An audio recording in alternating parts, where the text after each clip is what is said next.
The 5th, I would like to extend my deepest gratitude to you all for coming. My cast and my crew has worked extremely hard on this production. I hope that you find some power and solace in creating art with us tonight in the face of everything that is happening. A couple of housekeeping notes: please turn off your cell phones. It's distracting the actors, they are fragile creatures. There will be one 10-minute intermission. And without further ado, please enjoy Henry V. For a muse of fire that would ascend the brightest heaven of invention, a kingdom for stage, princes to act, and monarchs to behold the swelling scene. Then should the warlike Harry, like himself, assume the court of Mars, and at his heels, leashed in like hounds, should famine, sword, and fire crouch for employment. But pardon, gentles all, the flat, unraised spirits that hath dared on this unworthy scaffold to bring forth so great an object. Can this cockpit hold the vasty fields of France? Or may we cram within this wooden ode the very casks that did affright the air at Agincourt? Oh, pardon. For a crooked figure may attest in little place a million, and let us, ciphers to this great account on your imaginary forces work. Suppose within the girdle of these walls are now confined two mighty monarchies, whose high, upreared, and abutting fronts the perilous narrow ocean parts asunder. Piece out our imperfections with your thoughts, into 1,000 parts divide one man, and make imaginary quiescence. Think, when we talk of horses, that you see them, printing their proud hooves in the receiving earth. For 'tis your thoughts that now must deck our kings, carry them here and there, jumping o'er times, turning the accomplishment of many years into an hourglass. And for the which supply admit me chorus to this history, who prologue like, your humble patience pray, gently to hear, kindly to judge our play.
Being valued thus, as much as would maintain, to the king's honor, full 15 earls and 1,500 knights, 6,200 good esquires, and to relief of Lazars and weak age, of indigent faint souls past corporal toils, 100 almshouses right well supplied, and to the coffers of the king beside, 1,000 pounds by the year. Thus runs the bill. This would drink deep. Drink the cup and all. But what prevention? The king is full of grace and regard, and a true lover of the Holy Church. The courses of his youth promised him not. The breath no sooner left his father's body, but that his wildness, mortified in him, seemed to die too. Yea, at that very moment, consideration like an angel came and whipped the bending Adam out of him. Never was such a sudden scholar made. Never came reformation in a flood with heady currents scouring faults, as in this king. We are blessed in the change. Hear him debate of commonwealth affairs. You would say, it hath been all in all his study. List his discourse of war, and you will hear a fearful battle rendered you in music. Turn him to any cause of policy, the Gordian knot he will unloose, familiar as his that when he speaks, the air, a chartered libertine, is still, which is a wonder how his grace should glean it, since his addictions was to course his vein, his company's unlettered, rude, shallow, his hours filled up with banquets, riots, sports, and never noted in him any study, any retirement. The strawberry grows underneath the nettle, and wholesome berries thrive and ripen best neighbored by fruit of baser quality. And so the prince obscured his contemplation under the veil of wildness, which, no doubt, grew as the summer grass, fastest by night, unseen yet crescent in his faculty. It must be so, for miracles are ceased, and we must needs admit the means how things are perfected. But my good lord, how now for mitigation of this bill urged by the commons? Doth his majesty incline to it or no? He seems indifferent, or rather, swaying more upon our part than cherishing the exhibitors against us. For I have made an offer to his majesty in our spiritual convocation, and in regard to causes now in hand, which I have opened to his grace at large, as touching France, to give a greater sum than ever at one time the clergy yet did to his predecessors part with all. How did this offer seem received, my lord? With good acceptance of his majesty, save that there was not time enough, as I believed his grace would fain have done, to hear the severals and unhidden passages of his certain dukedoms, and in general, to the crown and seat of France, derived from Edward, his great-grandfather. What was the impediment that broke this off? The French ambassador upon that instant craved audience. And the time, I think, is come to hear his embassy. Is it 4 o'clock? It is. Then go in to know his embassy, which I can with a ready guess declare before the Frenchmen speak a word of it. I'll wait upon you, and I long to hear it.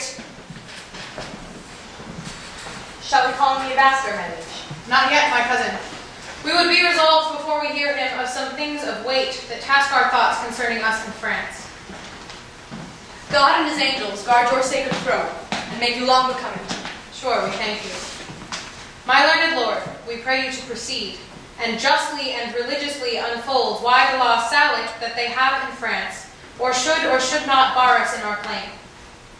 And God forbid, my dear and faithful lord, that you should fashion, rest, or bow your reading, or nicely charge your understanding soul with opening titles miscreant, whose right suits not in native colors with the truth.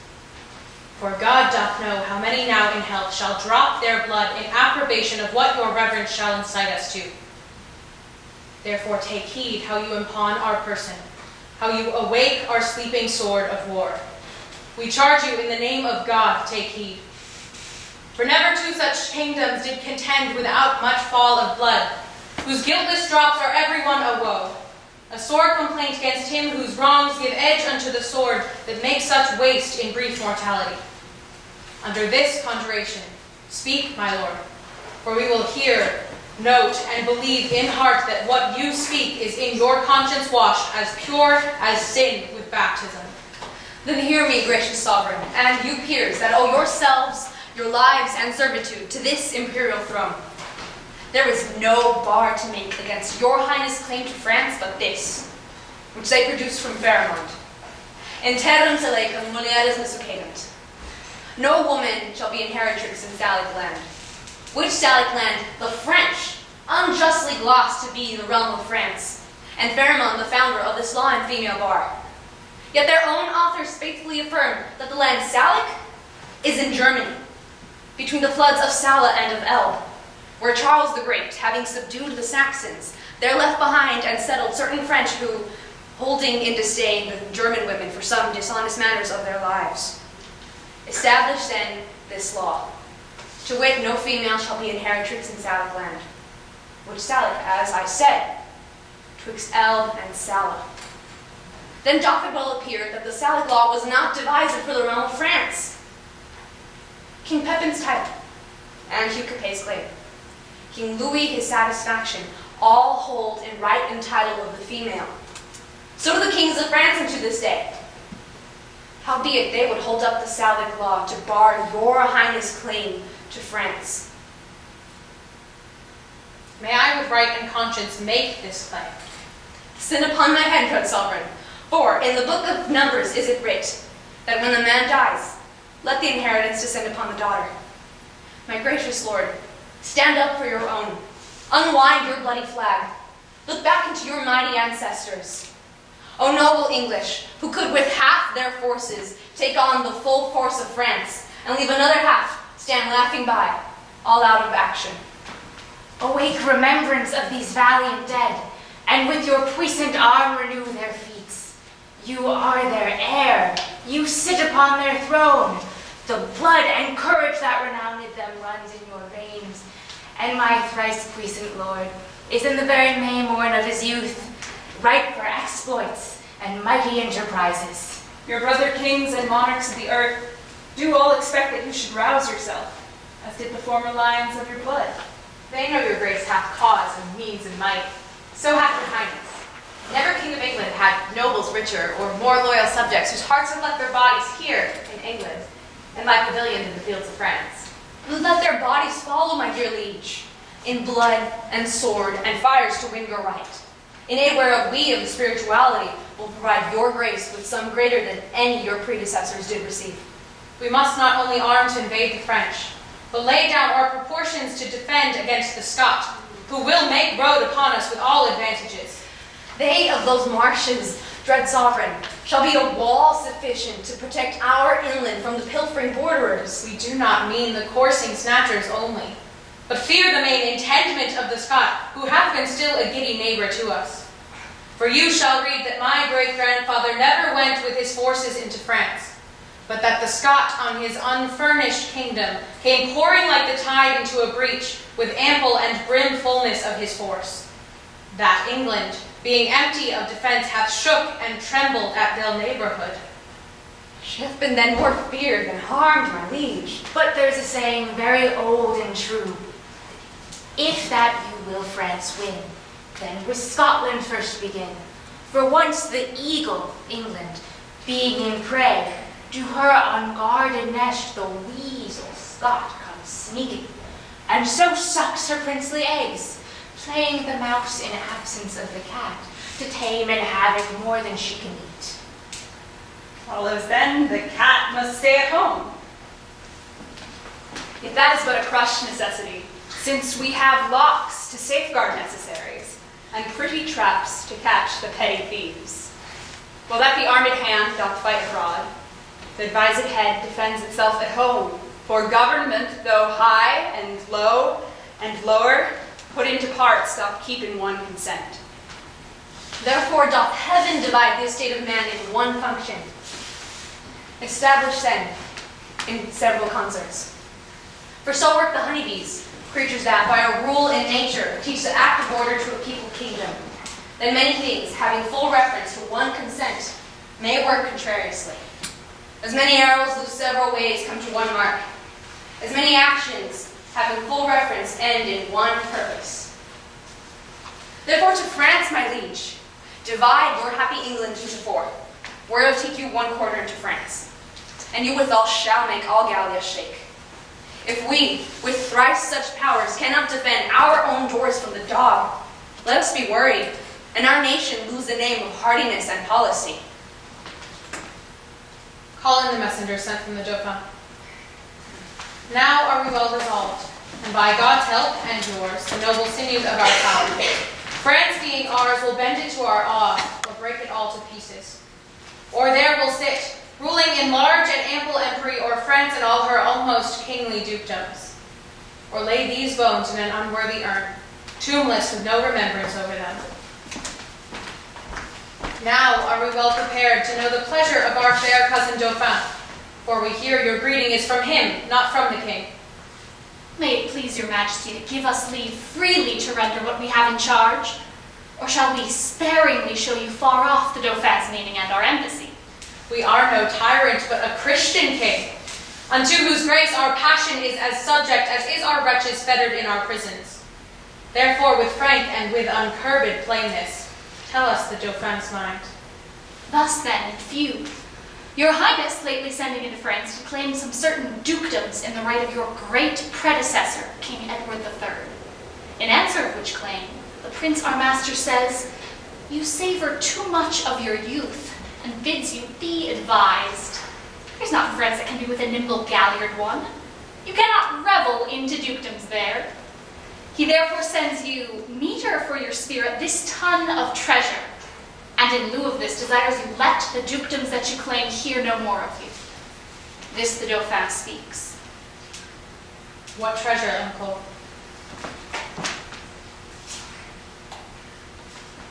Tennis balls, my liege.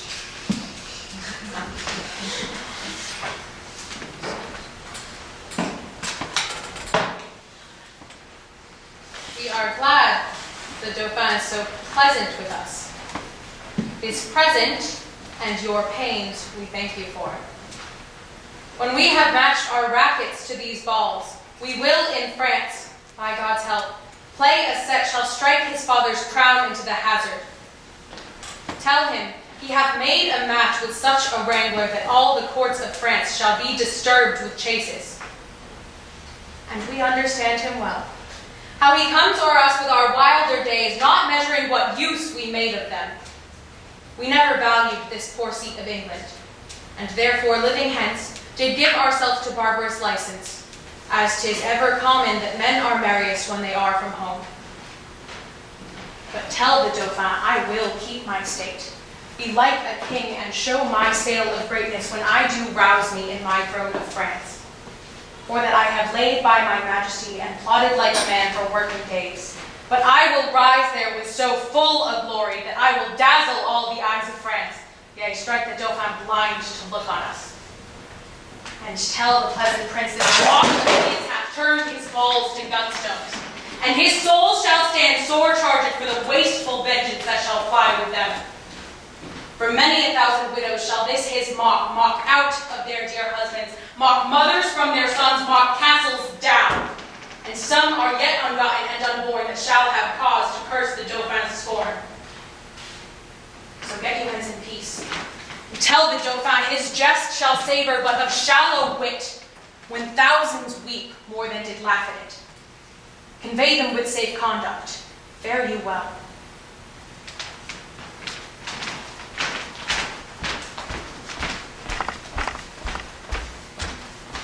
This was a merry message.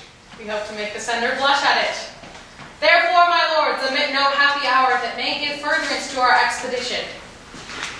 Let our proportions for these wars be soon collected, and all things thought upon that may with reasonable swiftness add more feathers to our wings. For God before will chide this Dauphin at his father's door. Therefore, let every man now task his thought, that this fair action may on foot be brought.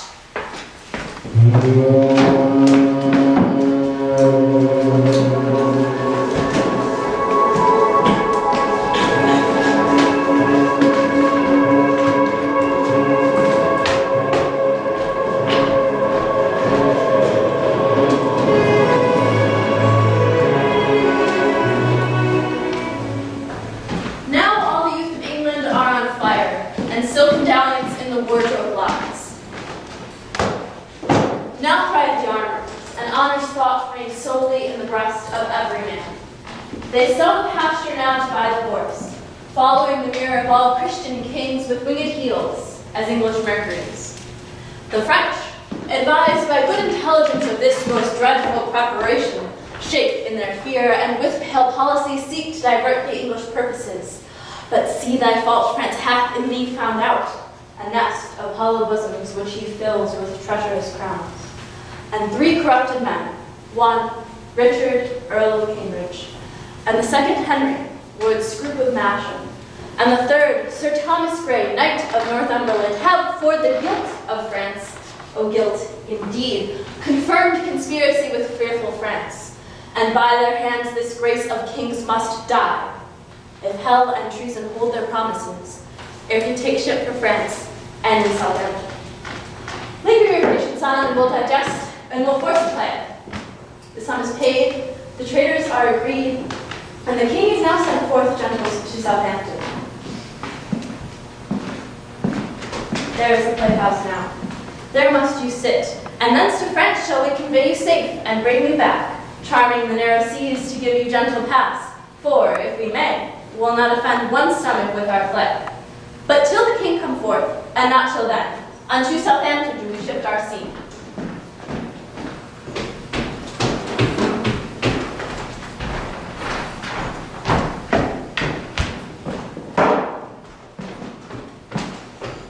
Well met, Corporal Nim. Good morrow, Lieutenant Bardock. What? Are ancient pistol and you friends yet? For my part, I care not. I say little, but when time shall serve, there shall be smiles. But that shall be as it may. I dare not fight, but I will wink and hold out my iron. It is a simple one. But what though? It will toast cheese and it will endure cold as another man's sword will. And there's an end. I will bestow a breakfast to make you friends, and we'll be all three sworn brothers to France. Say, I will live so long as I may. That's the certain of it. And when I cannot live any longer, I will do as I may. That is my rest. That is the rendezvous of it. It is certain, Corporal, that he's married to Nell quickly, and certainly she did you wrong, for you were troth plight to her. I cannot tell. Things must be as they may. Men may sleep, and they may have their throats about them at that time, and some say knives have edges. It must be as it may. Though patience be a tired mare, yet she will plod. There must be conclusions. Well, I cannot tell. Here comes Ancient Pistol and his wife. Good, Corporal, be patient here. Come now, my host Pistol. Base tight, callest thou me host? Now by this hand I swear the term, nor shall my now be lodgers. No, by my troth, not long, for we cannot lodge on board a dozen or 14 gentlewomen who rule honestly by the prick of their fingers. But it'll be thought that we keep a body house straight. Well, a dame lady, if you be not here now, we shall see willful adultery and murder committed. Good lieutenant, good corporal, offer nothing here. Pish. Pish for thee, Iceland cur, thou prick your dog of Iceland. Good Corporal Nim, show thy valor and put up your sword. Will you shut up?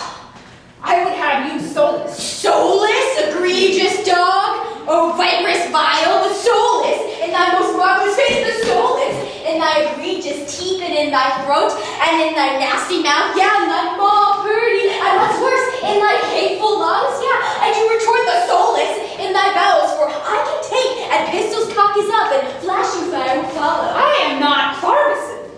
You cannot conjure me. I have in humor to knock you indifferently well. If you grow foul of me, Pistol, I will scour you with my rapier, as I may in fair terms. If you would walk off, I would prick your guts a little, in fair terms, as I may. And that's the humor of it. Egregious dog, damn furious wind, the grave dog gape, and doting death is near, therefore exhale. Hear me? Hear me when I say, he who strikes the first stroke, I'll run on to the house, as I am a soldier.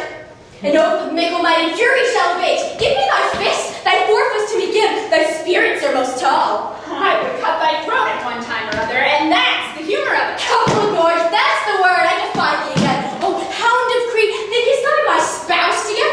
No, to the steel go, and fetch forth from the powdered tub of infamy, the lazar kind of crescent's kind, dog to your she by name, and her spouse I have, and I will hold the pronto quickly, for the only she, and Paka, there's enough, go to. Come, shall I make you two friends? We must to France together. Why the devil should we keep knives and cut one another's throats? Let floods overswallow fiends for food, how long? You'll pay me the 8 shillings I want of you at betting? Base is the slave that pays. That now I will have, and that's the humor of it. As man who shall compound, push home. By the sword, he who makes the first thrust, I'll kill him. By the sword, I will. Swords of oaths and oaths must run my course. I shall have my 8 shillings that I won of you at betting. A noble shalt thou have in present pay, and liquor likewise will I give to thee. And friendship shall combine, and brotherhood. I'll live by him, and him will live by me. Is not this just? For unto the camp shall settler be, and profits will accrue. Give me thy hand. I shall have my noble. In cash most justly paid.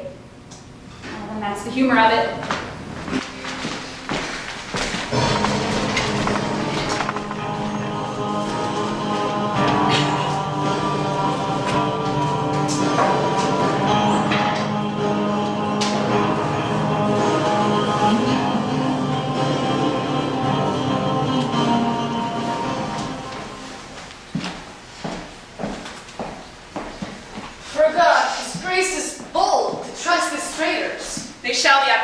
by and by. How smooth and even they do bear themselves, as if allegiance in their bosom sat, crowned with faith and constant loyalty. The king hath known of all that they intend of, by interception, which they dream not of. Nay, but the man that was his bedfellow, whom he hath dulled and cloyed with gracious favors, that he should for a foreign purse so sell his sovereign's life to death and treachery. Now since the wind fair, and we will aboard. My lord of Cambridge, and my kind lord of Matcham, and you, my gentle knight, lend me your thoughts. Think you not that the powers we bear with us will cut their passage through the force of France, doing the execution and the act for which we have in head assembled them? No doubt, my liege, if each man do his best. I doubt not that, for we are well persuaded. We carry not a heart with us from hence that grows not in a fair consent with ours, nor leave not one behind that doth not wish success and conquest to attend on us. Never was monarch better feared and loved than is your majesty. There's not, I think, a subject that sits in heart grief and uneasiness under the sweet shade of your government. True, and those that were your father's enemies have steeped their galls in honey and do serve you with hearts create of duty and zeal. We therefore have great cause of thankfulness, and shall forget the office of our hand sooner than quittance of desert and merit, according to the weight and worthiness. So service shall with steel and sinews toil, and labor shall refresh itself with hope to do your grace incessant services. We judge no less. Uncle of Exeter, enlarge the man committed yesterday that railed against our person. We consider it was excess of wine that set him on, and on his more advice we pardon him. That's mercy, but too much security. Let him be punished sovereign, lest the example breed by his sufferance more of such kind. Oh, let us yet be merciful. So may your highness, and yet punish too. Sir, you show great mercy if you give him life after the taste of much correction. Alas, your too much love and care of me are heavy orisons against this poor wretch. If little faults proceeding on distemper shall not be winked at, how shall we stretch our eye when capital crimes, chewed, swallowed, and digested, appear before us? We'll yet enlarge that man, though Cambridge, Scroop, and Grey, in their dear love and tender preservation of our person, would have him punished. Now, to our French causes. Who are the late commissioners? I will, my lord. Your highness bade me ask for it today. So did you mean, my liege? And I, my royal sovereign. Then, Richard, Earl of Cambridge, there is yours. There yours, Lord Scroop of Matcham. And Sir Knight, Grey of Northumberland, the same is yours. Read them, and know I know your worthiness. My Lord of Westmoreland, and Uncle Exeter, we will aboard tonight. Why, how now, gentlemen? What see you in those papers that you lose so much complexion? Look ye how they change. Their cheeks are paper. Why, what read you there that have so cowarded and chased your blood out of appearance? I do confess my fault, and do submit me to your highness' mercy. To which we all appeal. The mercy that was quick in us but late, by your own counsel is suppressed and killed. You must not dare for shame to talk of mercy. For your own reasons turn into your bosoms as dogs upon their masters, worrying you. May it be possible that foreign hire could out of thee extract one spark of evil that might annoy my finger. 'Tis so strange that though the truth of it stands off as gross as black and white, my eye will scarcely see it. But he that tempered thee bade thee stand up, gave thee no instance why thou shouldst do treason, unless to dub thee with the name of traitor. If that same demon that hath galled thee thus should with his lion gait walk the whole world, he might return to vasty Tartar back and tell the legions, I can never win a soul so easy as that Englishman's. And thus thy fault hath left a kind of blot, to make the full-fraught man and best endued with some suspicion. I will weep for thee. For this revolt of thine, methinks, is like another fall of man. Their faults are open. Arrest them to the answer of the law, and God acquit them of their practices. I arrest thee of high treason, by name of Richard, Earl of Cambridge. I arrest thee of high treason, by name of Henry, Lord Scroop of Masham. I arrest thee of high treason by the name of Thomas Grey, Knight of Northumberland. Our purposes God hath justly discovered, and I repent my fault more than my own death. While I beseech your highness forgive me, although my body pay the price for it. For me, the goal of France did not seduce, although I did admit it has motive to suit the effect what I intended. But God be thanks for perfection, which I, in sufferance hardly will rejoice, beseeching God and you departed me. Never did faithful subject more rejoice at the discovery of most dangerous treason than I do at this moment o'erjoy myself, prevented from such a damned enterprise. My fault, not my body, pardon, sovereign. God put you in his mercy. Hear your sentence. You have conspired against our royal person, joined with an enemy proclaimed, and from his coffers received the golden earnest of our death, wherein you would have sold your king to slaughter, his princes and his peers to servitude, his subjects into oppression and contempt, and his whole kingdom into desolation. Touching our person seek we no revenge, but we our kingdom's safety must so tender, whose ruin you have sought, that to her laws we do deliver you. Get you therefore hence, poor miserable wretches, to your death. The taste whereof God in his mercy shall give you patience to endure, and true repentance for all your dear offenses. Bear them hence.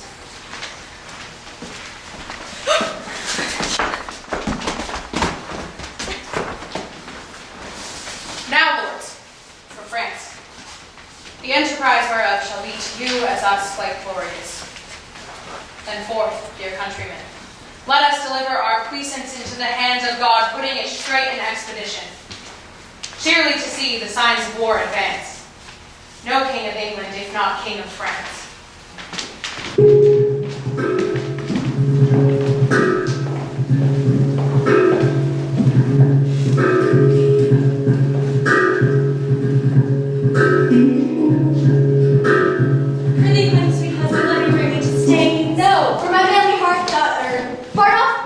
Blithe, Nim, rouse thy daunting veins, boy, bristle thy courage up. Shall we, Shaw? The king will be gone from Southampton.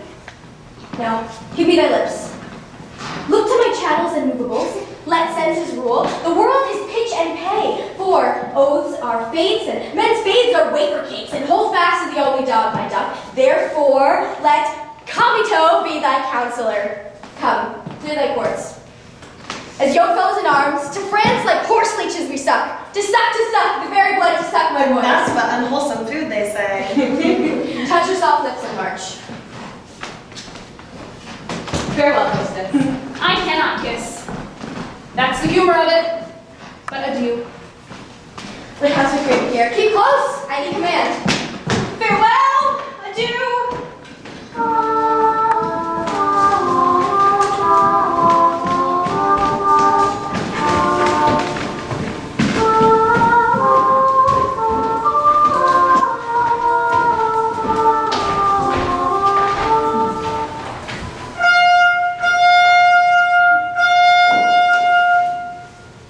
English with full power upon us, and more than carefully, it us concerns to answer royally in our defences. Therefore the Dukes of Berry and of Brittany, of Brabant and of Orleans shall make forth, and you, Prince Dauphin, with all swift dispatch, to line and new repair our towns of war, with men of courage and with means defendant. For England his approaches are as fierce as waters to the sucking of a gulf. It fits us then to be as provident as fear may teach us, out of late examples left by the fateful and neglected English upon our fields. My most redoubted father, it is most meet we arm us against the foe, for peace itself should not so dull a kingdom, but that defences, musters, preparation should be maintained, assembled, and collected, as were war and expectation. Therefore, I say, 'tis meet we all go forth to view the sick and feeble parts of France, and let us do it with no show of fear. No, with no more than if we heard England were busy with the Whitsun Moor stands. For my good liege, she is so idly kinged, her sceptre so fantastically borne by a Vain, giddy, shallow, humorous youth, that fear attends her not. Oh, peace, Prince Dauphin. You are too much mistaken in this king. Question your grace the late ambassadors with what great state he heard their embassy, how well supplied with noble counselors, how modest in exception, and withal, how terrible in constant resolution. And you shall find his vanities forspent were but the outside of the Roman Brutus. Well, 'tis not so, my lord high constable, but though we think it so, it is no matter, for in cases of defense, 'tis best to weigh the enemy more mighty than he seems. Think we King Henry strong, and princes, look you strongly armed to meet him. The kindred of him have been fleshed upon us, and he is bred out of that bloody strain that haunted us in our familiar paths. Ambassadors from Harry, King of England, crave admittance to your majesty.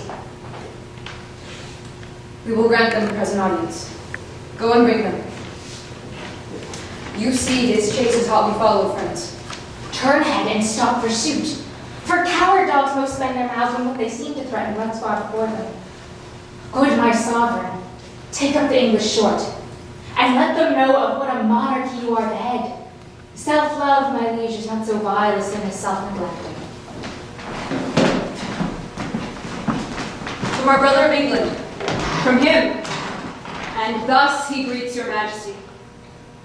He wills you in the name of God Almighty that you divest yourself and lay apart the borrowed glories that by gift of heaven, by law of nature and of nations, longs to him and to his heirs, namely the crown, and all the wide-stretched honors that pertain by custom and the ordinance of times unto the crown of France.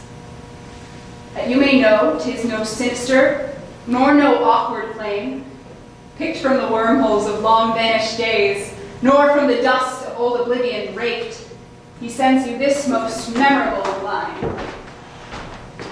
In every branch, truly demonstrative, willing you overlook this pedigree, and when you find him evenly derived from his most famed of famous ancestors, Edward III, he bids you then resign your crown and kingdom, indirectly held from him, the native and true challenger. Or else what follows? Bloody constraint. For if you hide the crown, even in your hearts, there will he rake for it.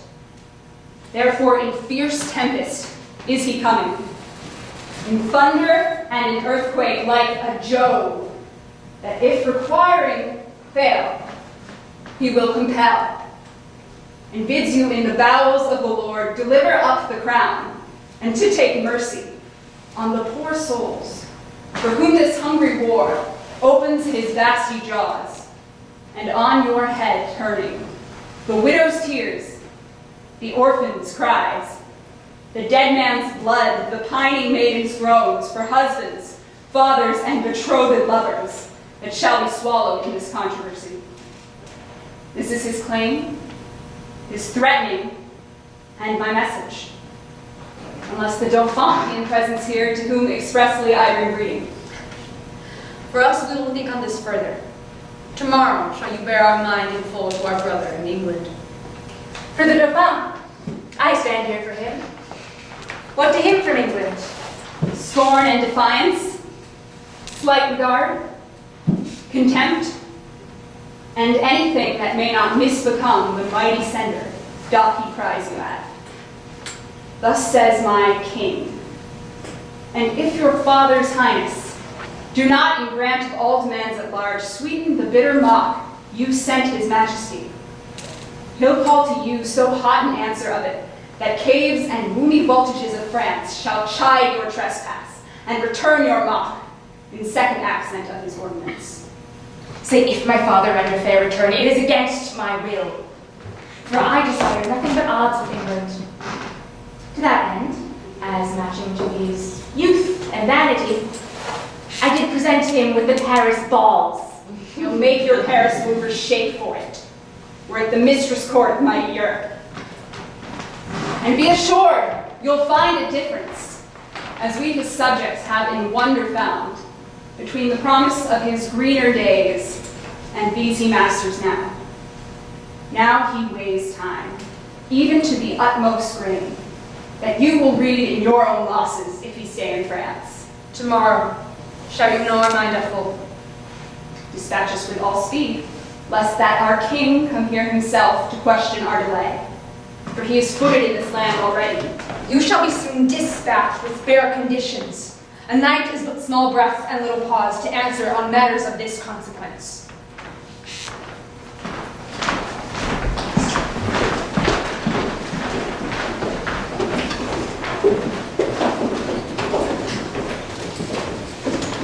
Thus, with imagined wing, our swift-seeing flies in motion of no less celerity than that of thought.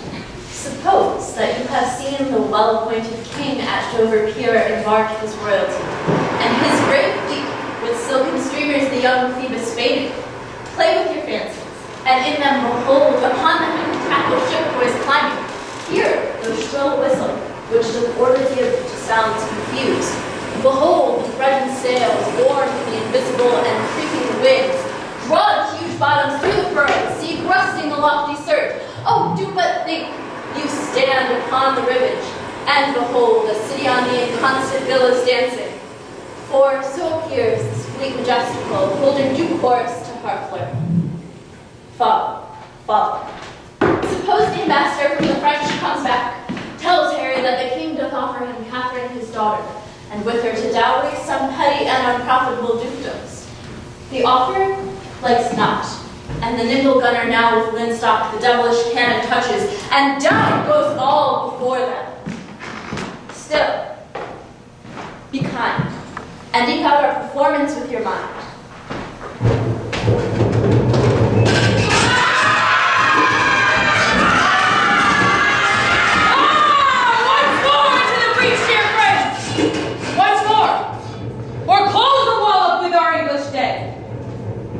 Peace, there's nothing so becomes a man as modest stillness and humility.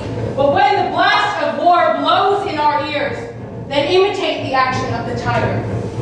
Stiffen the sinews, conjure up the blood, disguise fair nature with hard favored rage. Now set the teeth and stretch the nostril wide. Hold hard the breath and bend up every spirit to his full height. On, you noble English, whose blood is fed from fathers of war-proof. Be copy now to men of grosser blood, and teach them how to war. And you, yeomen, whose limbs were made in England, show us here the mettle of your pasture. Let us swear that you are worth your breeding, which I doubt not, for there is none of you so mean and base that hath not noble luster in your eyes. I see you stand like greyhounds in the slips, straining upon the start. The game's afoot. Follow your spirit, and upon this charge cry, God for Harry, England, and St. George! On to the bridge! To the green! Brave corporals, stay! These knocks are too hot, and for my own part I have not a case of lives. The humor of it is too hot. That is the very plain song of it. The plain song is most just for hearers due bound. Knocks come and go, God's vassals drop and die. And sword and shield and bloody field doth win immortal fame. Would I were in an alehouse in London, I would give all my fame for pot of ale and safety. And I, if wishes would prevail with me, my purpose would not fail with me, but thither would I hie. I do it honestly, and put nothing on that. Break it up! Avaunt you cannons! Be merciful, great to command bold! Obey the rage, obey the rage! These be good humors! Your honor means bad humors! Young as I am, I have observed these three swashers. I embodied them all three, but they all three, though they would serve me, could not be man to me, for three such antics do not amount to a man. For Bardolph, he is white-livered and red-faced, by the means whereof faces it out, but fights it not. For Pistol, he hath a killing tongue and a quiet sword, by the means whereof it breaks words, but keeps whole weapons. For Nym, he hath heard that men of few words are the best men, and therefore he scorns to say his prayers, lest it should be thought a coward. But his few bad words are as much by as few good deeds, for he never broke any man's head but his own, and that was against a post when he was drunk. He'll steal anything and call it purchase. Bartle stole a loot case, bore 12 leaves, and sold it for 3 halfpence. They They would have me as familiar with men's pockets as their gloves or their handkerchiefs, which makes me much against my manhood. For if I should take from another's pocket to put into mine, for it is plain pocketing up of wrongs. Therefore, I must leave them and seek some better service. Their villainy goes against my weak stomach, and therefore I must cast them out. Captain Llewellyn, you must come presently to the mines. The Duke of Gloucester will speak with you. To the mines. Tell you the Duke it is not so good to come to the mines. For look ye, the mines is not according to the disciplines of the war. The concavities of it is not sufficient. For look ye, the adversary, you may discuss unto the Duke, look ye, is dictating himself for it under the countermines. But yes, I think he will pull up all if there's not better directions. The Duke of Gloucester, to whom the order of the siege is given, is altogether directed by an Irishman, a very valiant gentleman in faith. It is Captain McMorris, is it not? I think it be. But yes, he's an ass in the world. He has no more directions in the true disciplines of the war. Look at the Roman disciplines. That is a puppy dog. Why, here he comes. And the Scots captain, Captain Jamie, with That Captain Jamie is a marvelous scholarship, and that is a great expedition and knowledge of the ancient wars. And say good day, Captain Llewellyn. Good end, your worship, good Captain James. Now, Captain Morris, have you put the mines, the pioneers given over? Boy, cry slow, the seal done. The work is give over. The trumpet sound the retreat. Boy, my hand and my father's sword. The seal done. The work is give over. Oi, with the flood of the town, then hours to cry, save me, Lord. Oh, the seal done. Boy, my hand, the seal done. Captain McMorris, I beseech you now, will you vouchsafe me look yet? A few disputations yet, is partly touching or concerning the disciplines of the wars, look at the Roman wars in the way of argument, look yet, and friendly communication. It shall be very good faith, good captains both. And I shall quit you with good leave as I may take occasion. That's how I marry. 'Tis no time to discourse. The day is hot and the weather, and the king and the dukes. 'Tis no time to discourse. There's throats to be cut and works to be done, and we talk and because to nothing. The shame to stand still. Boy, my hand, the shame for us all. Well, by the mess, here these eyes of mine take themselves to slumber. I'll do good service, or leave in the ground for it. I owe God a debt, and I'll pay it as valorously as I may, and that I certainly do. Captain McMorris, I think, look yet, under your correction, there is not many of your nation. Of my nation? What is my nation? Eh? Is there a villain, and a knave, and a bastard? Hey? What is my nation? Who talks of my nation? Captain McMorris. The town sounds a parley. When there's no better opportunity to be required, I'll be so bold, look yet, as to tell you I know the disciplines of war, and there's an end.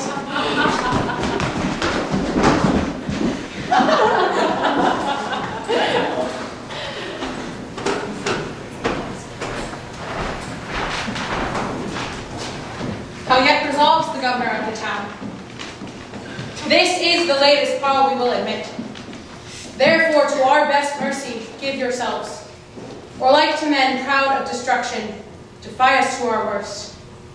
For as I am a soldier, a name which in my thoughts becomes me best, if I begin the battery once again, I will not leave the half-achieved Harfleur till in her ashes she lie buried.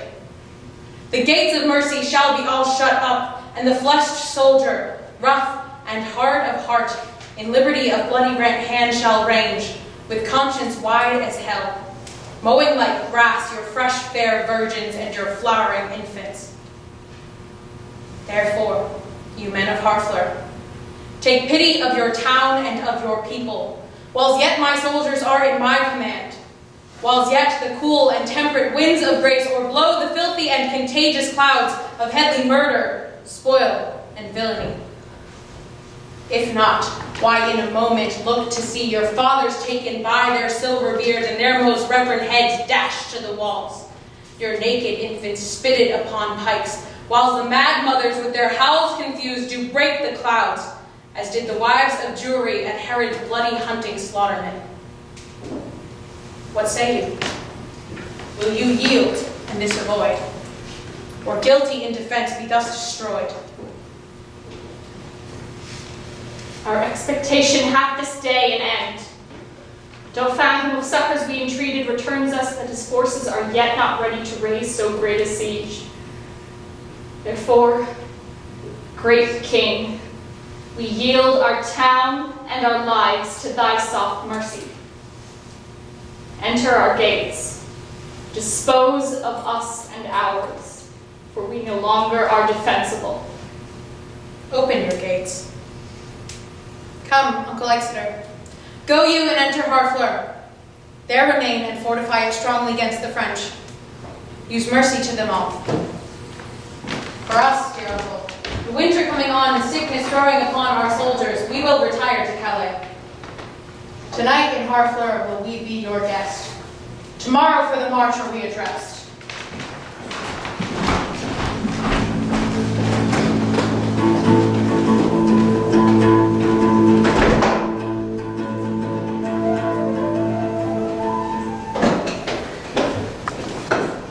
Alice, tu as été en Angleterre et tu viens parler le langage? Un peu, madame. Je te prie, m'enseigner. Il faut que j'apprenne à parler. Comment appelez-vous la main? La main, elle est appelée the hands. The hand. Et les doigts? Les doigts. Ma foi, j'oublie les doigts. Mais je m'en souviendrai. Les doigts, ils sont appelés the finger. Oui, the finger. La main, the hand, les doigts, the finger. Je pense que je suis le bon écolière. J'ai gagné 2 mots d'anglais vitement. Comment appelez-vous les ongles? Les ongles, ils sont appelés the nails. Nails. Écoutez, dites-moi si je parle bien. The hand, the finger, the nails. C'est bien dit, madame, il est fort bon anglais. Dites-moi l'anglais pour le bras. The arm, madame. Et le coude? D'elbow. Tellement. Je m'en vais de réquisitionner tous les mots que vous m'avez appris dès à présent. Il est trop difficile, madame, comme je pense. Excusez-moi, Alice, écoutez. The hand, the finger, the nails, the arm, the bilbo. D'elbow, madame. Seigneur, je m'en occupe. D'elbow. Comment appelez-vous le col? The nick. Et le menton? The chin. The chin. Le col de le menton de chin. Oui, c'est bien dit, madame, en vérité, vous parlez aussi droit que les natifs d'Angleterre. De prendre à prendre, par la grâce de Dieu et un peu de temps. Vous avez déjà oublié ce que je vous ai enseigné? Non, et je réciterai promptement. The hand, the finger, the nails, The nails. the arm, the dildo, D'elbow, madame. c'est dit je d'elle. Et nick, de sein. Comment appelez-vous le pied et la peau? Le foot, madame, et le coude. Oh, le foot et le coudon, Seigneur, ils sont des mots sont mauvais, gros et petits et non pour les dames d'honneur, tu sais. Je ne voudrais prononcer ces mots devant les seigneurs de France pour tout le monde. Fou, le foot et le coude. Mais moi, je réciterai au nom de pouvoir ma leçon ensemble. The hand, the finger, the nails, the arm, the elbow, the neck, the sein, le foot et le coude. Excellent, madame. C'est assez pour une fois. Allons-nous à dîner.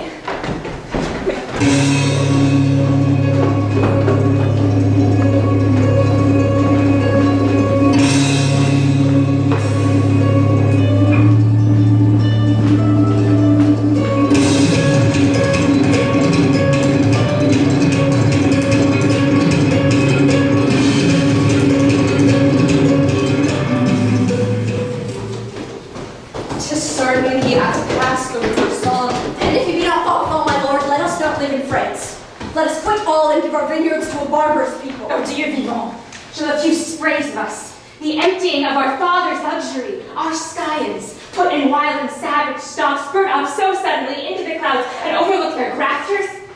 Normans, but bastard Normans. Norman bastards! More than ma vie if they march along unfought withal. But I will sell my dukedom to buy a dirty and slobbery farm to the tide. Where have they this metal? Is not their climate foggy, raw, and dull? On whom is it, despite the sun looks pale, killing their fruit with frowns?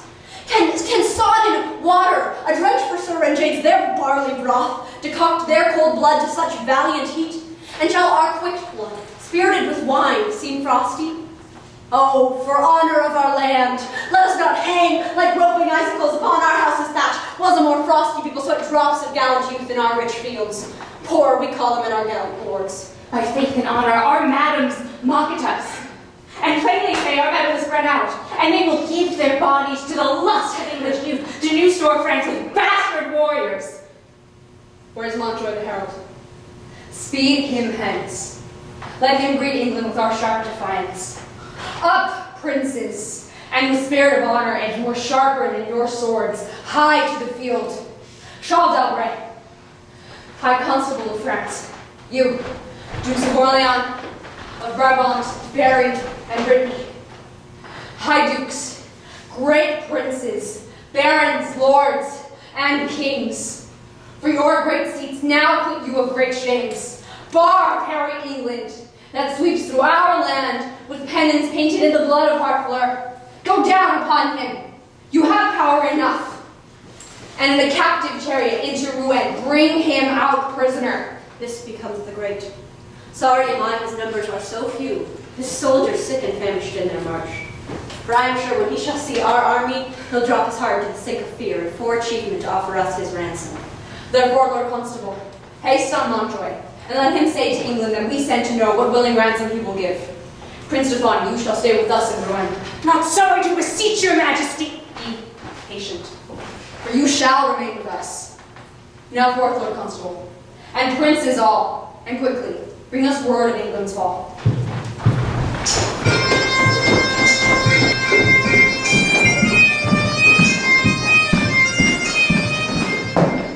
How now, Captain Llewellyn, come you from the bridge? I assure you there's very excellent services committed to the bridge. Is the Duke of Exeter safe? The Duke of Exeter is magnanimous Agamemnon, and a man that I love and honor with my heart and my soul and my duty and my life and my living and my uttermost power.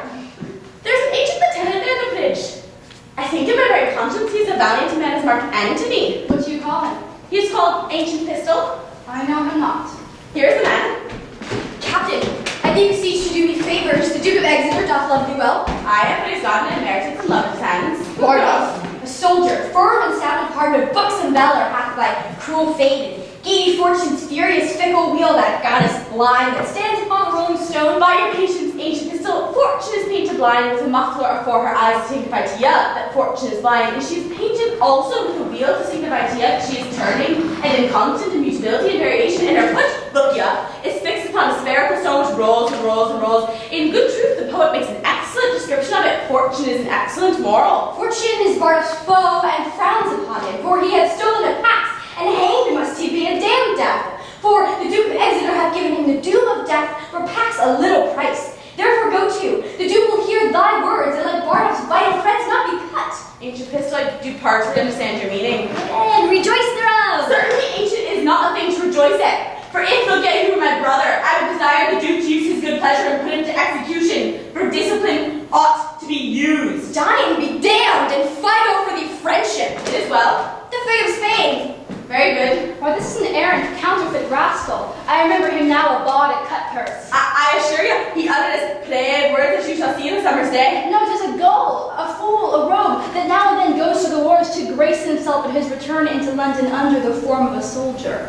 I tell you what, Captain Gower, I do perceive he is not the man he would gladly make show to the world he is. Hark ye, the king is coming. I was speaking to him from the bridge. God bless your majesty! How now, Llewellyn, camest thou from the bridge? I, so please your majesty, the Duke of Exeter has most gallantly maintained the bridge. The French has gone off, look ya, and there is gallant the most brave passages. Mary, the adversary, was have possession of the bridge, but he is enforced to retire, and the Duke of Exeter is master of the bridge. I can tell your majesty, the Duke's a brave man. What men have you lost, Llewellyn? The British of the Amazon have been very reasonable great. Mary, for my part, I think the Duke hath lost never a man, but one that is like to be executed for robbing a church, one Bardolph, if your majesty know the man. We would have all such offenders so cut off. And we give express charge that in our marches through the country there be nothing compelled from the villages, nothing taken but paid for, none of the French upbraided or abused in disdainful language. For when levity and cruelty play for a kingdom, the gentler gamester is the soonest winner.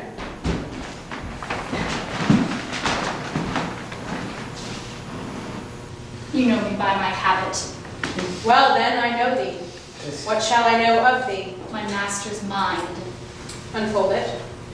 Thus says my king, say now to Harry of England, though he seemed dead, he did but sleep.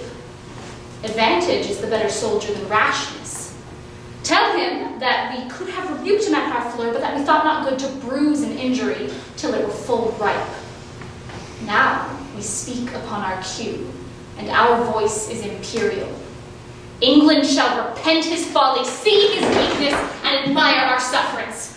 Bid him therefore consider of his ransom, which must proportion the losses we have borne, the subjects we have lost, and the disgrace we have digested, which in wait to re-answer his pettiness would bow under. For our losses, his exchequer is too poor. For the effusion of our blood, the muster of his kingdom too faint a number. And for our disgrace, his own person kneeling at our feet, a weak and worthless satisfaction. To this add defiance, and tell him for conclusion he hath betrayed his followers, whose condemnation is pronounced. So far my king and master. So much my office. What is thy name? I know thy quality. Montjoy. Thou dost thy office fairly. Turn thee back, and tell thy king, I do not seek him now, but could be willing to march on to Calais without impeachment. For, to say the sooth, though 'tis no wisdom to confess so much unto an enemy of craft and vantage, my people are with sickness much enfeebled. My numbers lessened, and those few I have, almost no better than so many French, who when they were in health, I tell thee, herald, I thought upon one pair of English legs did march 3 Frenchmen. Yet forgive me, God, that I do brag thus. This your heir of France hath blown that vice in me. I must repent. Go, therefore, tell thy master, here I am. My ransom is this frail and worthless trunk, my army but a weak and sickly guard.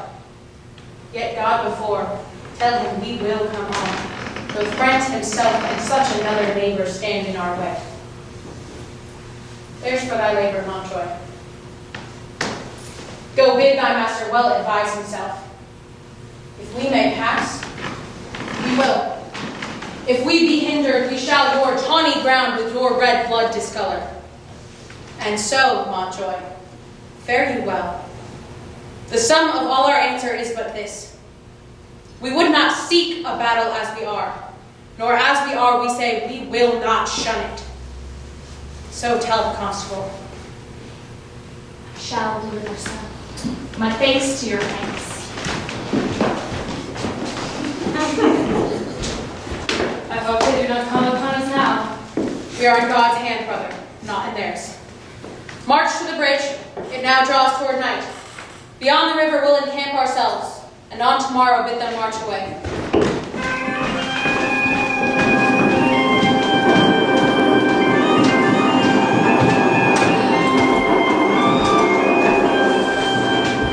I am the best armor in the world. Would it were day. You have an excellent armor, but let my horse have his due. It is the best horse in Europe. Will it never be morning? My lord of Orleans, and my lord high constable. You talk of horse and armor. You are as well provided with both as any prince in the world. What a long night is this. I would not change my horse with any that trots but on 4 pasterns. Sa-ha! He bounds from the earth as if his entrails were hairs. Le cheval volant, the Pegasus, chez les narines de feu. When I bestride him, I soar. I'm like a hawk. The earth sings when he touches it, and the basest horn of his hoof is more musical than the pipe of Hermes. He's of the color of the nutmeg. And of the heat of the ginger. It is a beast for Perseus. He is pure air and fire, and the dull elements of earth and water never appear in him, but in patient stillness, when his rider mounts him. Indeed, my lord, it is a most absolute and excellent horse. It is the prince of Palfreys. His neigh is like the bidding of a monarch, and his countenance enforces homage. No more, cousin. Nay! The man hath no wit who cannot from the rising of the lark to the lodging of the lamb very deserved praise on my palfrey. 'Tis a subject for a sovereign to reason on, and for a sovereign to ride on. I once wrote a sonnet in his praise, and began thus. Wonder of nature. I once heard a sonnet begin so to one's mistress. Then he did imitate that which I composed to my courser for my horses. Your mistress fares well. Me well, which is the prescript praise and perfection of a good and particular mistress. Nay, for me thought yesterday your mistress shrewdly shook your back. So perhaps did yours. Mine was not bridled. Oh, then belike she was old and gentle. Oh, you have good judgment in horsemanship. Be warned by me then, they that ride so and ride not warily fall into foul bogs. I'd rather have my horse to my I had mistress. sleep have my mistress, said Jade. I tell thee, constable, my mistress wears his own hair. I think she knows that if I had a sow to my mistress. Le chien est retourné à son propre vomissement, et la trouille l'avait au bourré, thou makest use of anything. Yet do I not use my horse for my mistress? Or any such proverb so little kin to the purpose? My lord constable, the armor I saw in your tent tonight, those stars or suns upon it. Stars, my lord. Some of them will fall tomorrow, I Yet hope. my sky shall not want.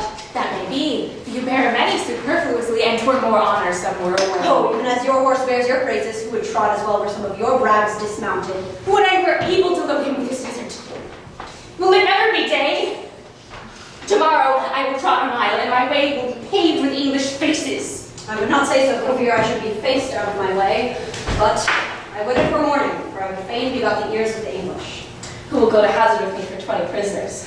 You must first go yourself to hazard ere you have them. 'Tis midnight. I'll go arm myself. The Dauphin longs for morning.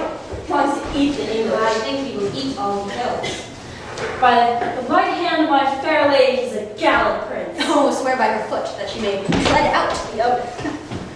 Lord High Constable, the English lie within 1,500 paces of your tents. Who hath measured the ground? The Lord Grand Prix. Most valiant and expert gentleman. Oh, would it were day. Alas, poor Harry of England, he longs not for the dawning as we do. What a wretched and peevish fellow is this King of England, to mope with his fat-brained followers so far out of his knowledge. If the English had any apprehension, they would run away. That they lack, for if they had any intellectual armor, they could never wear such heavy headpieces. That Isle of England breeds very valiant creatures. Their mastiffs are of unnatural courage. Foolish curs that run winking into the mouths of a Russian bear, only to have their heads crushed like rotten apples. You may as well say it's a valiant flea that dares take his breakfast on the lip of a lion. Oh, just, and the men who sympathize with their mastiffs in robustious and rough coming on, leaving their wits with their wives. And they give them great meals of beef and iron and steel, they will eat like wolves and fight like devils. Aye, but these English are shrewdly out of beef. Then shall we find tomorrow they've only stomachs to eat and none to fight. Now it is time to arm, come show me about it. It is now 2 o'clock, let me see. By 10, we shall have each 100 Englishmen.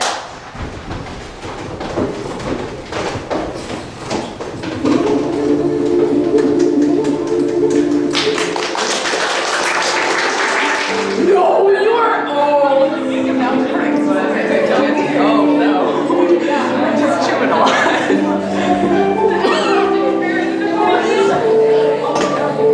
Sit down. Okay.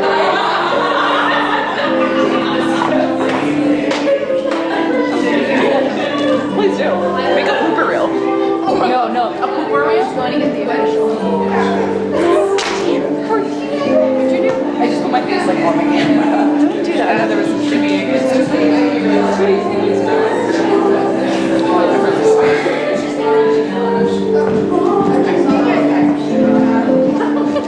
Can you put that on the official too?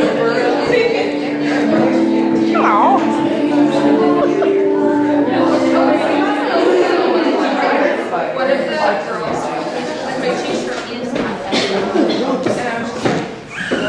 now entertain conjecture of a time when creeping murmur and pouring dark fills the wide vessel of the universe.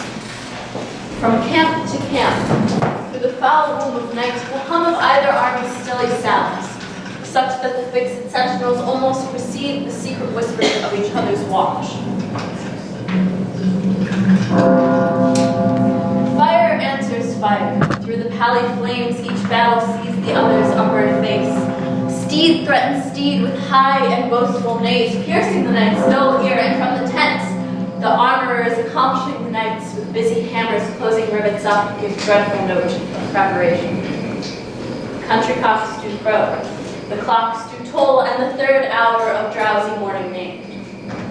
Proud of their numbers and secure in soul, the confident and over-lusty French to the low-rated English play at dice, and chide the crippled tardy-gated knight, which like a foul and ugly wish doth limp so tediously away. The poor, condemned English, like sacrifices by their watchful fires, sit patiently, and in the ruminate the morning station. And their gestures sad, investing lank lean cheek and war-worn cloak, presented them unto the gazing moon so many horrid ghosts. Oh, now who will behold the royal captain of this ruined band? For forth he goes and visits all his host, walking from watch to watch, from tent to tent, bids them good morrow with a modest smile, and calls them brothers, friends, and countrymen. Upon his royal face there is no note how dread an army hath enrounded him, nor doth he dedicate one jot of color unto the weary and all-watched night. And so our scene must to the battle fly, where, oh, for pity, we shall much disgrace, with 4 or 5 most vile and ragged foils, right ill-disposed and brawl ridiculous, the name of Agincourt. Yet sit and see, minding true things by what their mockeries mean.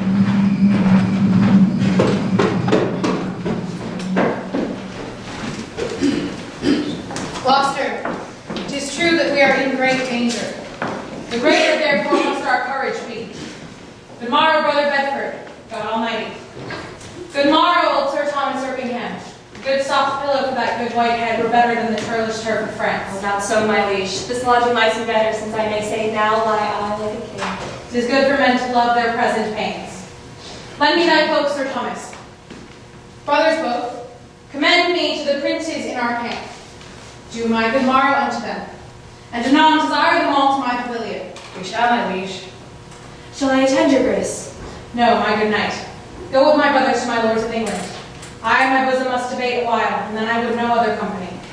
The Lord in heaven bless thee, noble Harry. God have mercy, old heart. Thou speakest cheerfully.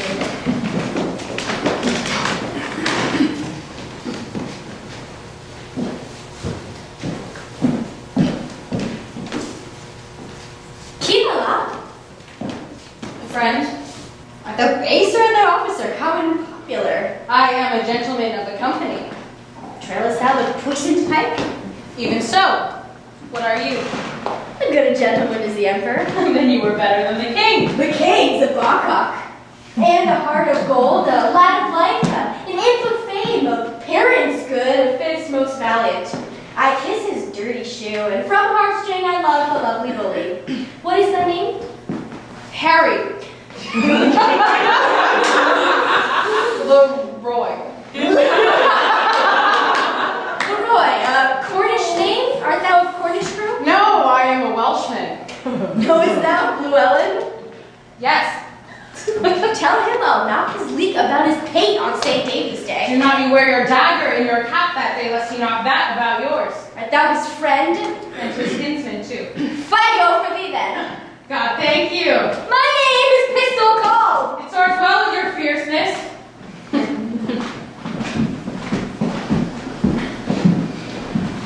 Captain Llewellyn! So, in the name of Jesu Christ, speak fewer. It is the greatest admiration in the universal world, and the true and ancient prerogative of the laws is not kept. If you would take the time to examine the words of Pompey the Great, you shall find, I warn you, that there is no tittle-tattle nor piddle-paddle in Pompey's camp. I warn you shall find that the ceremonies of the wars and the cares of it and the forms of it and the modesty of it and the sobriety of it to be otherwise. While the enemy is loud, you hear him all night. And if the enemy is an ass and a fool and a pretty coxcomb, is it meet, think you, that we should also look at being an ass and a fool and a pretty coxcomb in your own conscience now? I will speak lower. I pray you, and that you will. Though it may appear a little out of fashion, there is much care and valor in this Welshman.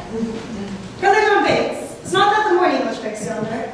I think it be, but we have no great cause to desire the approach of day. We see only the beginning of the day, but I think we shall never see the end of it. Who goes there?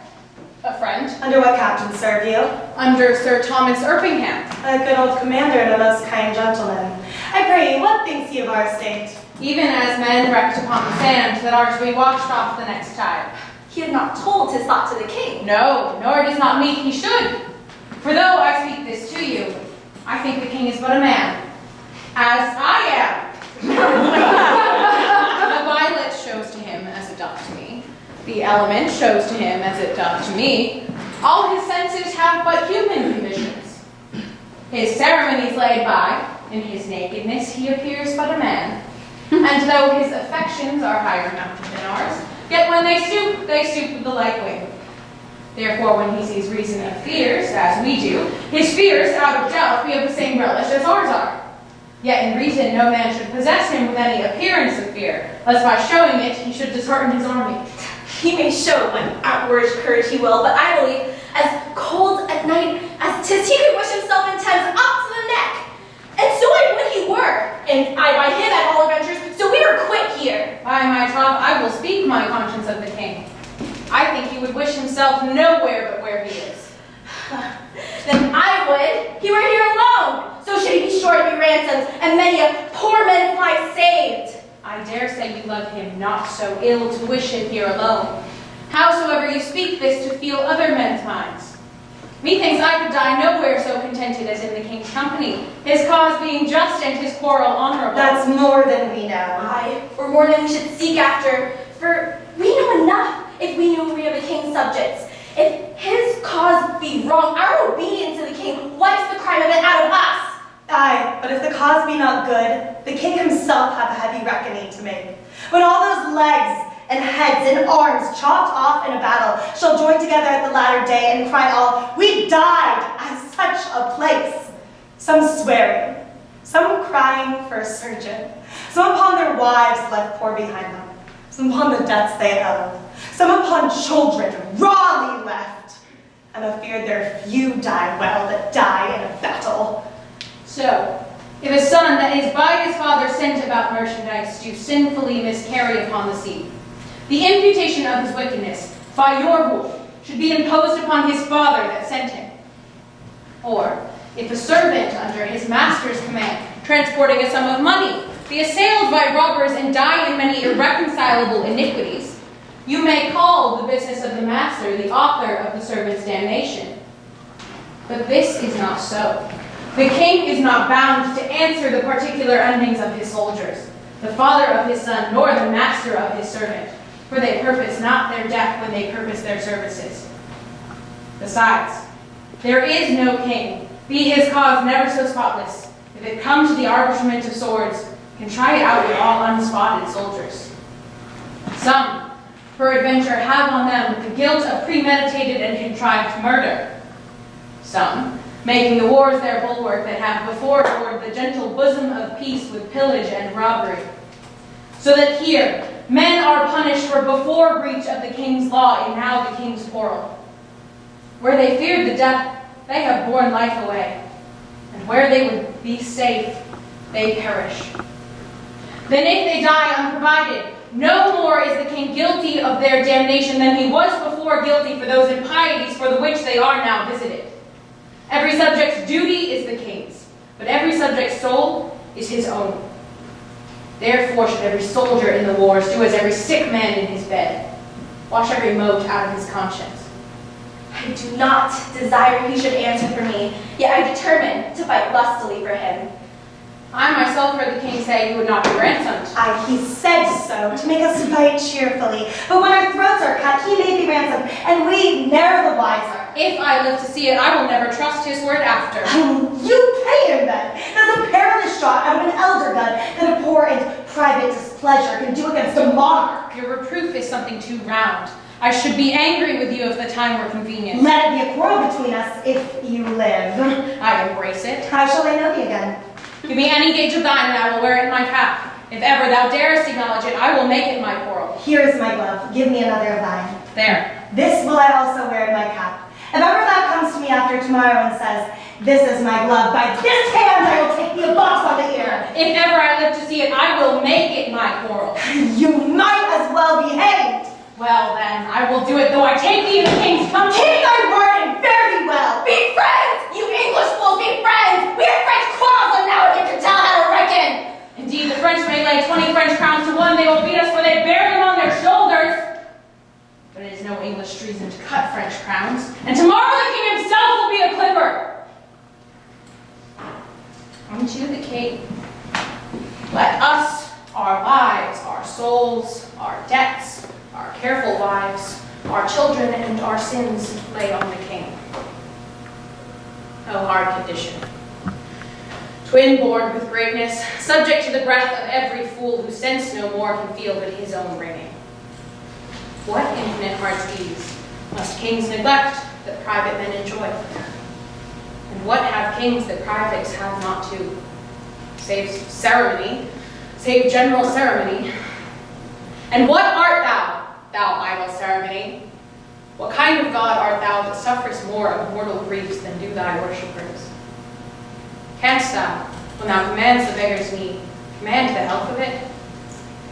No, thou proud dream that plays so subtly with the king's repose.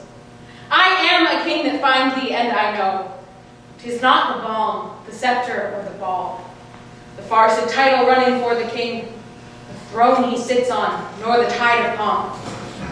No, not all these, Christ's gorgeous ceremony. Not all these, laid in bed majestical, can sleep so soundly as the wretched slave. My lord, your nobles jealous of your absence seek your camp to find you. Good, my knight. Desire them all to my tent. I'll be before thee. I shall do it, my lord. O God of battles, steel my soldiers' hearts. Possess them not with fear.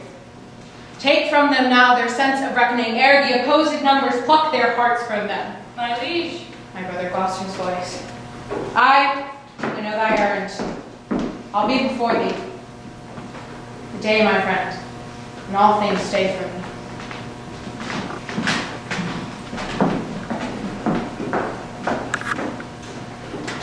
The sun does build our armor up, my lords! My horse vale la terra! Oh, brave spirit! Viens les eaux et terres! Now, my lord Consul, Our cowards steed for present service name. mount them and make incision in their hides, that their hot blood may spin in English eyes and dout them with superfluous courage. What, will thou have them weep our horses' blood? How shall we then behold their natural tears? English are loud with your French peers. To horse, you gallant princes, straight to horse! Do but behold yon poor and starved band, and your fair show shall suck away their souls, leaving them but the shales and husks of men. There is not work enough for all our hands, scarce blood enough in all their sickly veins, to give each naked curdle axe a stain, that our French ballads shall today draw out and sheath for lack of sport. Let us but blow on them, the vapor of our valor will overturn them, for our approach shall so much dare the field that England shall couch down in fear and yield. Why do you stay so long, my lords of France? Yon island carrions, desperate of their bones, ill-favoredly become the morning field. Their ragged curtains poorly are let loose, and our air shakes them, passing scornfully. Big Mars seems bankrupt in this beggar host, and faintly through rusted beaver peeps. Their horses sit like fixed candlesticks with torch staves in their hands, and their poor jades lob down their heads, dropping their hides and hips, and their executors, the knavish crows fly over them all, impatient of their hour.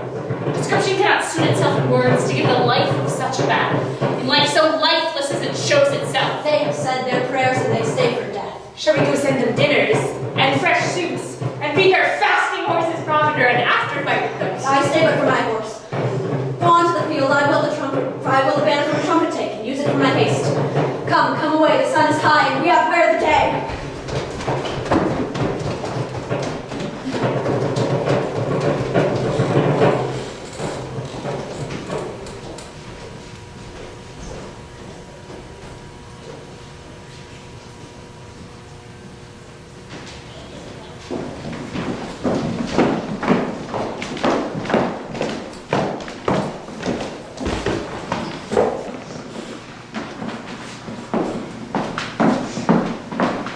Where is the king?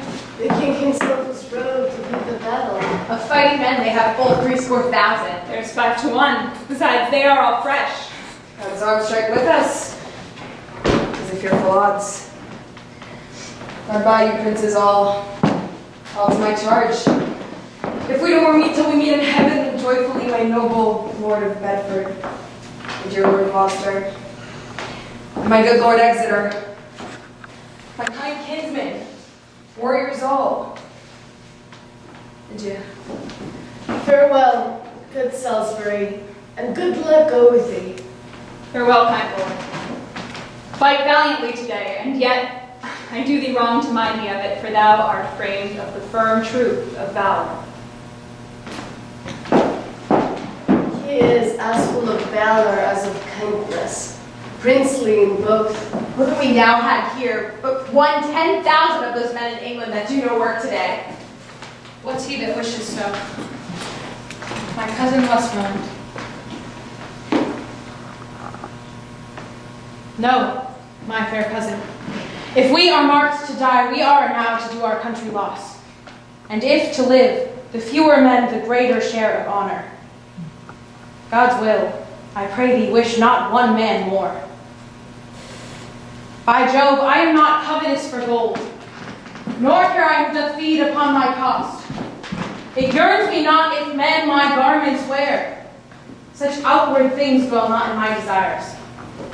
But if it be a sin to covet honor, I am the most offending soul alive. God's will, I pray thee, wish not one man more. God's peace, I would not lose so great an honor as one man more, methinks, would share from me for the best hope I have. I do not wish one more. Rather proclaim it, Westmoreland, through my host, that he which hath no stomach to this fight, let him depart. His passport shall be made, and crowns for convoy put into his purse. We would not die in that man's company, who fears his fellowship to die with us. This day is called the Feast of Crispian. He that outlives this day and comes safe home will stand a tiptoe when this day is named and rouse him at the name of Crispian. He that shall see this day and live old age shall yearly on the vigil feast his neighbors and say, tomorrow is St. Crispian. Then will he strip his sleeves and show his scars and say, these wounds I had on Crispin's day. Old men forget, yet all shall be forgot. But he'll remember with advantages what feats he did that day. Then shall our names, familiar in his mouth as household words, Harry the King, Bedford and Exeter, Warwick and Talbot, Salisbury and Gloucester, be in their flowing cups freshly remembered. This story shall the good man teach his son, and Crispian shall ne'er go by from this day to the ending of the world, but we in it shall be remembered. We few, we happy few, we band of brothers, for he today that sheds his blood with me shall be my brother. Be he ne'er so vile, this day shall gentle his condition. And gentlemen in England now abed shall think themselves accursed they were not here, and hold their manhoods cheap, whilst any speaks with us that thought upon St. Crispin's day. The sovereign Lord, assert yourself with speed. The French are bravely in their battle set and with all expedience charge on us. All things are ready if our minds be so. Perish the man whose mind is backward now. Faith, cuz, let us not wish more help from England. God's will, my liege. Would you and I alone without more help could fight this royal battle? Why now thou hast unwished 5,000 men, which likes me better than to wish us one. Go to your places. God be with you all.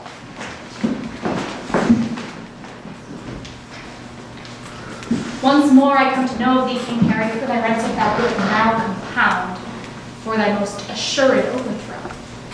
For certainly thou art so near the gulf thou needs must be glutted. Besides, in mercy the constable desires thee thou wilt mind thy followers of repentance, that their souls may make peaceful and a sweet retire from off these fields where, wretches, their poor bodies must lie and fester. Who hath sent thee now? The constable of France. I pray thee bear my former answer back. Bid them achieve me and then sell my bones. Good God, why should they mock poor fellows thus? I will speak proudly. Tell the constable we are but warriors for the working day. Our gayness and our guilt are all besmirched with rainy marches in the painful field. There's not a piece of feather in our host. Great argument, I hope we will not fly. And time hath worn us into slaughtery. But by the mass our hearts are in the trim. And my poor soldiers tell me yet ere night they'll be in fresher robes. Or they will pluck the gay new coats o'er the French soldiers' heads and turn them out of service. If they do this, as if God please they shall, my ransom then will soon be levied. Herald, save thou thy labor. Come thou no more for ransom, gentle herald. They shall have none, I swear, but these my joints, which if they have, as I shall leave them then, shall yield them little. So tell the constable. I shall, and so farewell. Thou never shalt hear herald any more. I fear thou wilt come once more for a ransom. My lord, most humbly on my knee, I beg the leading of the vanguard. Take it, brave York. Now, soldiers, march away, and how thou pleasest, God, dispose the day.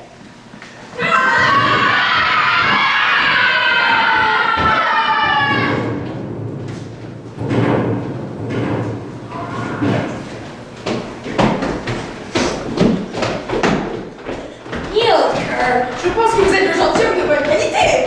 Quality, quality, customary. What is that name? Art thou gentlemen discuss? Oh, Seigneur Dieu. Oh, Seigneur Dew. Oh, Seigneur Dew should be a gentleman. Prepare my words, oh, Seigneur Dew. And Mark, oh, Seigneur Dew, thou diest on point of fox, except, oh, Seigneur Dew, thou do give me egregious ransom. Prenez miséricorde, ayez pitié de moi. And boy shall not serve. I shall have 40 boys, or I will fetch thy rim out thy throat with drops of crimson blood. C'est impossible d'échapper à la force de ton brass. Brass, cur? Thou the damn luxurious mountain goat offering thou me brass? Pardonnez-moi. Sayest thou me so? Is that a ton of boys? Come hither, boy. Ask the slave in French what is his name. Écoutez, comment est-ce vous appelez? Monsieur le Fer. He says his name is Master Fur. Master Fur. Tell him I'll fur him, and I'll fur him, and I'll ferret him. Bid this name in French. I do not know the French for fur and ferret and furk. Tell him to prepare, for I will cut his throat. Monsieur, que dit-il? Il me commande de vous dire que vous faites-vous prêt, car ces soldats ici est disposé tout à cette heure découper votre gorge. Oui, cut the gorge, perfect peasant. Unless they give me crowns, brave crowns, mangled shall thou be unto my sword. Je vous supplie pour l'amour de Dieu, pardonnez-moi. Je suis un gentilhomme de bonne maison et si vous gardez ma vie, je vous donnerai 200 écus. His words, he prays you save his life. He is a gentleman of a good house, and for his ransom, he will give you 200 crowns. Tell him my fury shall invade and the crowns I will take. Monsieur, que dit-il? Encore qu'il escompte son chemin de pardonner aucun prisonnier. Néanmoins, pour les écus que vous l'avez promis, ils escompteront de vous donner la liberté et l'affranchissement. Oh, sur mes genoux, je vous donne 1000 remerciements et je m'estime heureux d'être tombé entre les mains d'un chevalier. Je pense être le brave, valiant et distingué chevalier de toute l'Angleterre. Expound unto me, boy. He gives you upon his knees 1,000 thanks, and he esteems himself happy that he has found himself in the hands of one of, as he thinks, the most brave, valorous, and thrice-worthy seigneur. As I suck blood, so merciful I show. Follow me. Suivez-vous le grand capitaine. Never did so full a voice issue from so empty a heart. But the saying is true, the empty vessel makes the greatest sound. Bardolph and Nym had 10 times more valor than the roaring devil in the old play, that everyone may pare his nails with a living dagger. And they are both hanged. And this would be too if he durst steal anything adventurously. I must stay with the lackeys with the luggage of our camp. The French might have good prey of us if they know of it, for there is none to guard it but boys.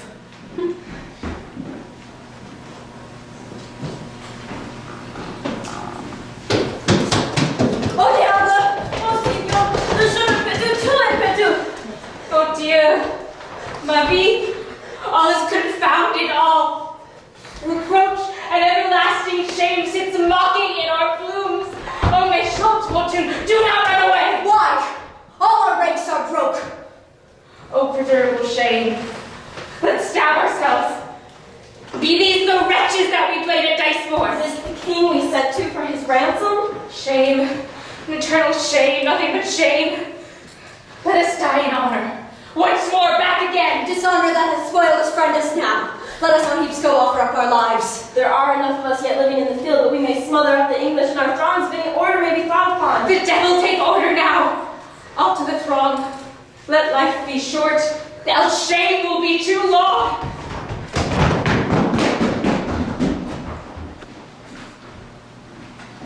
Well have we done, thrice valiant countrymen. But all's not done, yet keep the French the field. The Duke of York commends him to your majesty. Lives he, good uncle? Thrice within this hour I saw him down, thrice up again and fighting. From helmet to the spur all blood he was. In which array, brave soldier, doth he lie? Larding the plain, and by his bloody side, yoke fellow to his honor-owing wounds. The noble Earl of Suffolk also lies. Suffolk first died, and York, all haggled over, comes to him where in gore he lay steeped, and takes him by the beard, kisses the gashes that bloodily did yawn upon his face. So did he turn, and over Suffolk's neck he threw his wounded arm, and kissed his lips. And so, espoused to death, with blood he sealed the testament of noble ending love. I blame you not. But heart, when new alarm is the same. French should reinforce their scattered men. Then every soldier kill his prisoner. Give the word through.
And make them scur away as swift as stones enforced from the old Assyrian slaves.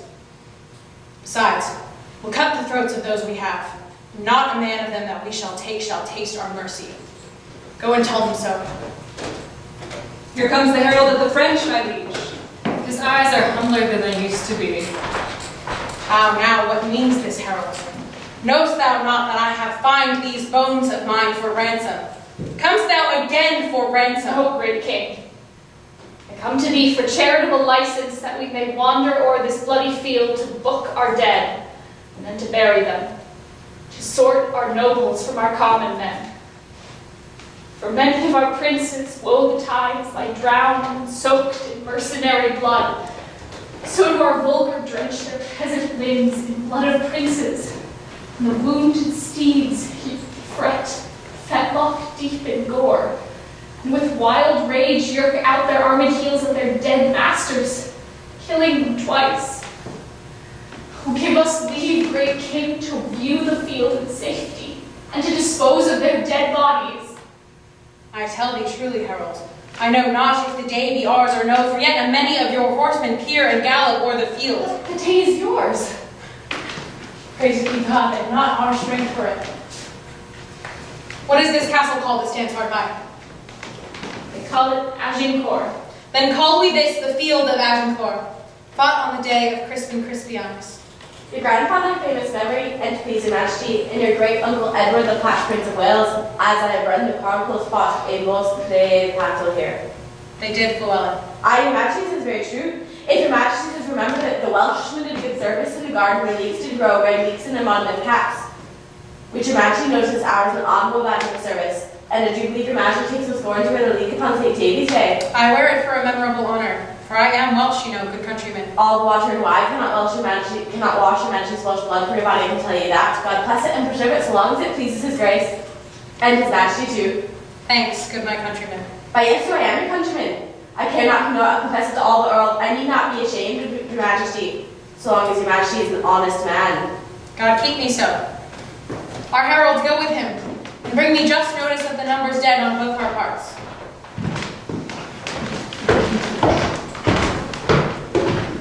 Call yonder fellow hither. Soldier, you must come to the king.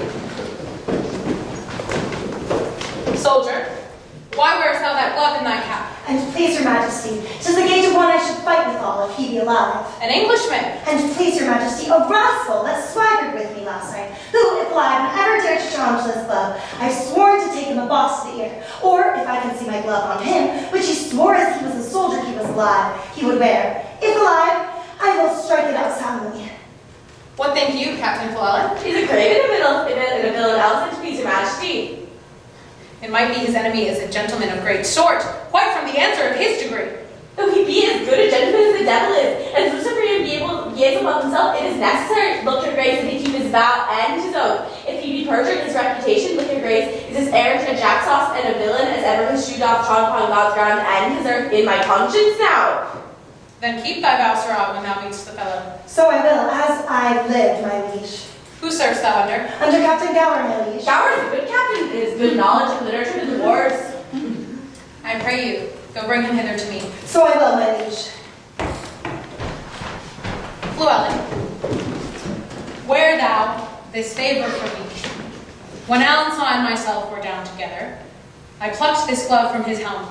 If any man challenge this, he is a friend to Alison and an enemy to our person. If thou encounter any such, apprehend him, and thou dost me love. Your grace is these great honours to be desired in the hearts of his subjects. I would fain to the man that has but 2 legs that shall find himself engraved in this glove. Knowest thou Gower? He's my good friend, and please you. I pray you, call him hither to me. I will fetch him. My brother Gloucester, follow Llewellyn closely at the heels. The glove which I have given him for a favour may happily purchase him a box of the ear. It is the soldier's. I by bargain should wear it myself. Follow, brother Gloucester. Then if the soldier strike, as I judge by his blunt bearing, he will keep his word. Some sudden mischief may arise of it. For I do know Llewellyn valiant, and touched with choler, hot as gunpowder, and quickly will return an injury. Follow, brother Gloucester, and see there be no harm between them. Go you with me, uncle Exeter.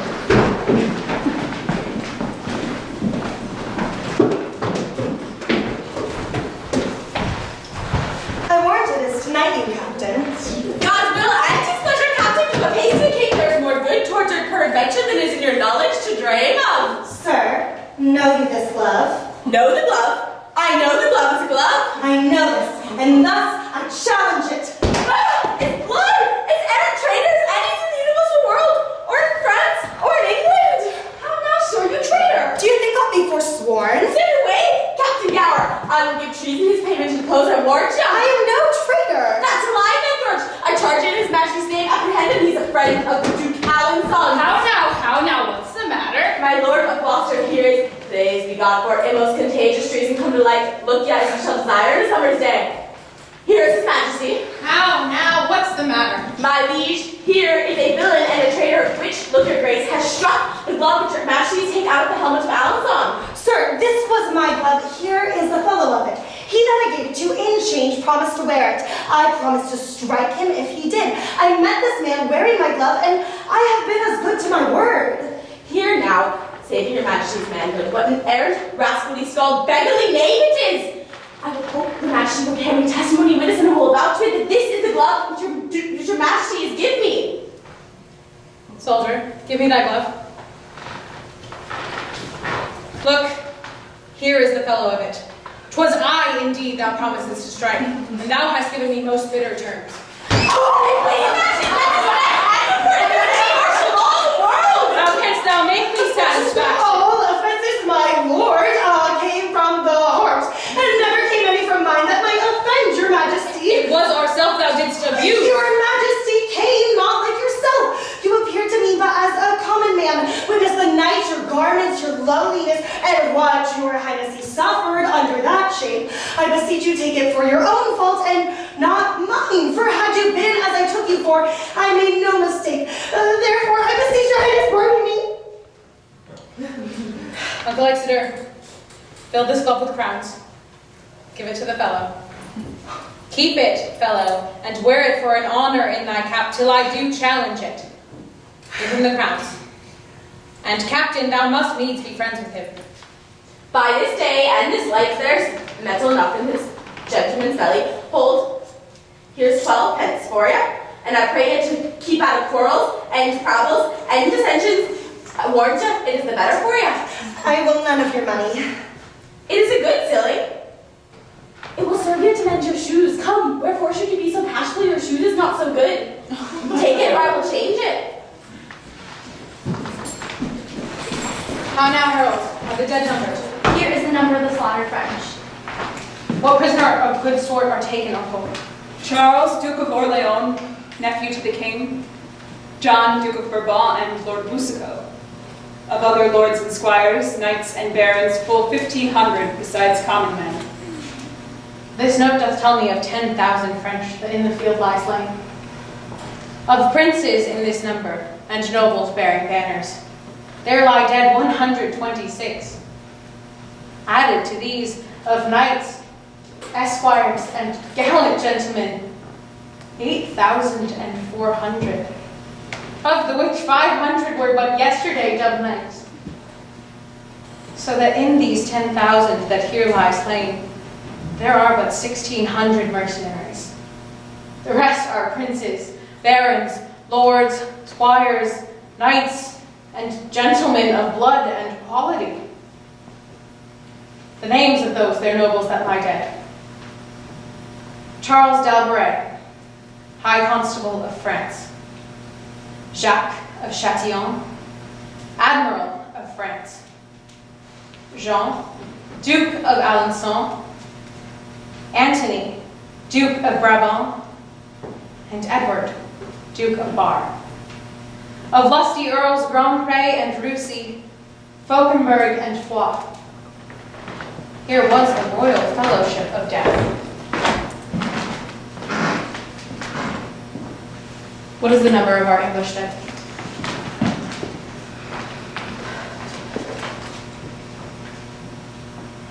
Edward, the Duke of York; the Earl of Suffolk; Sir Richard Kiley; Davy Gam, Esquire; none else of name, and of all other men but 25. Oh God, thy arm was here. And not to us, but to thy arm alone ascribe we all. When, without stratagem, but in plain shock and even play of battle, was ever known so great and little loss. 'Tis wonderful. Do we all holy rites. Let there be sung non nobis and Te Deum. The dead with charity enclosed in clay. And then to Calais. And to England then, where ne'er from France arrived more happy men.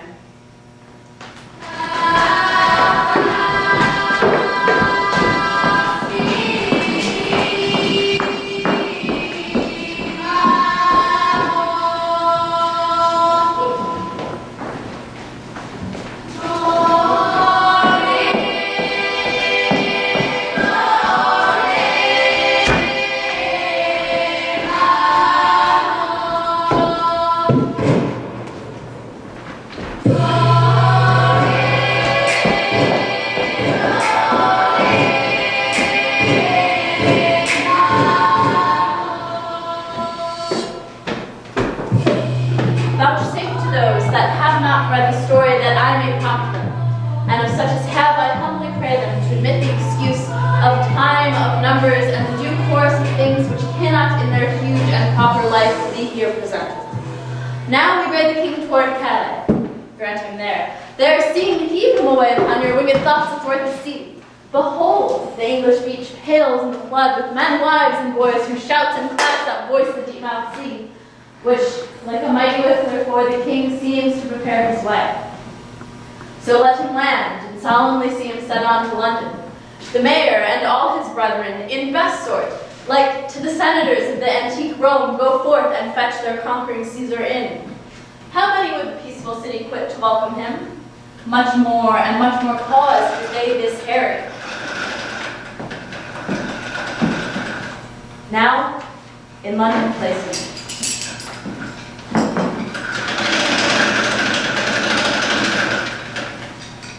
As yet, the lamentation of the French invites the King of England stay at home, and the Empress coming in behalf of France to order peace between them, and omit all the occurrences, whatever chance, till Harry's back return again.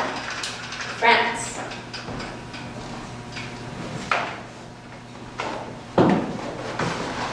Then, work abridgment, and your eyes advance, after your thoughts straight back again to France.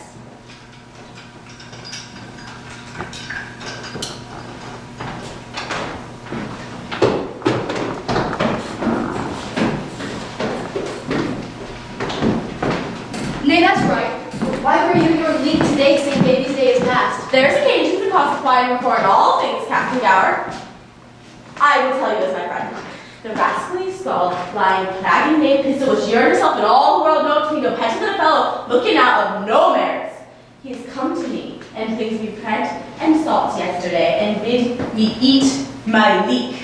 It was in a place where I could have brain no contention with him, but I will be so bold as to wear my leek in my belt until I see him once again, then I will tell him a little piece of my desires. Oh, why, here he comes, swelling like a turkey cock. He's no matter for his swellings or his turkey cocks. God bless you, ancient pistol, you scurvy, lousy knave, God bless ya. Ha!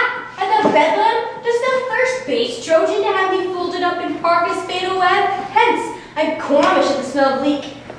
I beseech you, scurvy, lousy knave, at my desires, and my requests, and my petitions to each look at this leek, because of you do not love it, nor your affections and your digestions and your appetites does not agree with it. I would desire you to eat it. Not for Camelot and all his goats. There's one goat for you who would be so good, skull knave, as eat it. Base Trojan, thou shalt die. I say very true, skull knave, if God's will is. I would desire you to live in the meantime and eat your victuals. Come, there is sauce for it. Oh, you called me yesterday mountain squire. I will make you today a squire of low degree. I pray you fall too. You can mock a leek, you can eat a leek. I'm not the captain, you have astonished. I say only can eat some more of my leek, or I'll eat this page 4 days. Bite, I pray you. It's good for your greenwood and your bloody coxcomb. Must I bite? Yes, certainly. Not a doubt, not a question, too, and ambiguities. By this leek I will most horribly revenge. I eat knife, I swear. Eat, I pray you. Call me out some more sauce to your leek. There's not enough leek to swear by. Quiet thou cudgels, thou dost see I do eat. Much good to you, skull knave, heartily. When you take occasion to see leeks hereafter, I pray you mock it on, that is all. Good. Aye, this is good. Hold. Here's a groat to heal your pate. Me, a groat? Yes, verily, and in truth you shall take it, or I have the leek in my pocket which you shall eat. Take this groat in earnest of revenge. If I owe you anything, I'll pay you in cudgels. God buy you and keep you and heal your pate. Oh, hell shall stir for this. Go. Go. You are an arrant, cowardly knave. Will you mock at an ancient tradition begun upon an honorable respect and worn as a memorable trophy of predeceased valor and dare not avouch in your deeds any of your words? I have seen you gleeking and galling this gentleman twice or thrice. You thought because he could not speak English in the native garb, he could not therefore handle an English cudgel. You have seen it otherwise, and henceforth let a Welsh correction teach you a good English condition. Very well. Old I do wax, and from my weary limbs honor is cudgel. Well, but I'll turn, and something lean to cut for some quick hand to England. I'll steal and patches will I get onto these cudgeled scars and swear I got them in the Gallia Wars.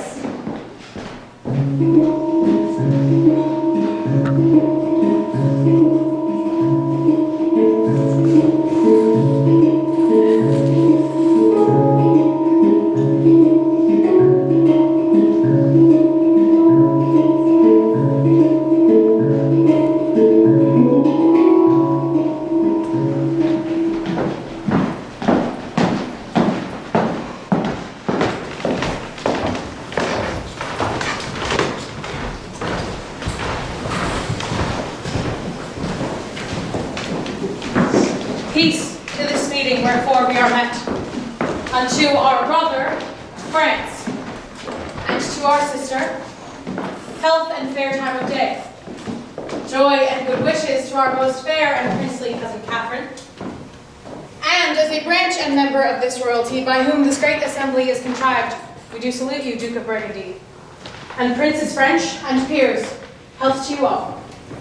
Rejoice are we to behold your face, most worthy brother England. So happy are we to be the issue, brother England, of this good day and of this gracious meeting, as we are now glad to behold your eyes which hitherto have borne in them against the French that met them in their bent, the fatal balls of murderous basilisks. The venom of such looks we fairly hope have lost their quality, and that this day shall change all griefs and quarrels into love. To cry amen to that, thus we appear. You English princes all, I do salute you. Since then my office hath so far prevailed that face to face and royal eye to eye you have congregated. Let it not disgrace me if I demand before this royal view why that the naked, poor, and mangled piece should not in this best garden of the world, our fertile France, put up her lovely visage. Alas, she hath from France too long been chased. Her vine, the merry cheerer of the heart, unpruned, dies her hedges, even bleached, like prisoners wildly overgrown with hair, put forth disordered twigs. Her fallow leaves, the darnel, hemlock, and rank fumitory doth root upon, would that the culture rusts that should deracinate such savagery. And all our vineyards, fallows, meads, and hedges, defective in their natures, grow to wildness. Even so, our houses and ourselves and children have lost or do not learn for want of time the sciences that should become our country, but grow like savages, as soldiers do, that do nothing but dwell on blood, to swearing and stern glares, diffused attire, and everything that seems unnatural, which to reduce into our former favor you are assembled. And my speech entreats that I may know that my gentle peace should not expel these inconveniences and bless us with our former qualities. If you would the peace whose want gives growth to the imperfections which you have cited, you must buy that peace with full accord to all our just demands. The king hath heard them, to the which as yet there is no answer made. Well then, the peace which you before so urged lies in his answer. But with the cursatory I runs the articles. Please it your grace to appoint some of your council presently to sit with us. Brother, we shall. Uncle Exeter and my brother Gloucester, go with the king, and take with you free power to ratify anything in or out of our demands, and will consign thereto. Will you, fair sister, go with the princes or stay here with us? Our gracious brother, I will go with them. Haply a woman's voice may do some good when articles too nicely urge to be stood upon. Yet leave our cousin Catherine here with us. She is our capital demand, comprised within the forerank of our articles. She hath good leave.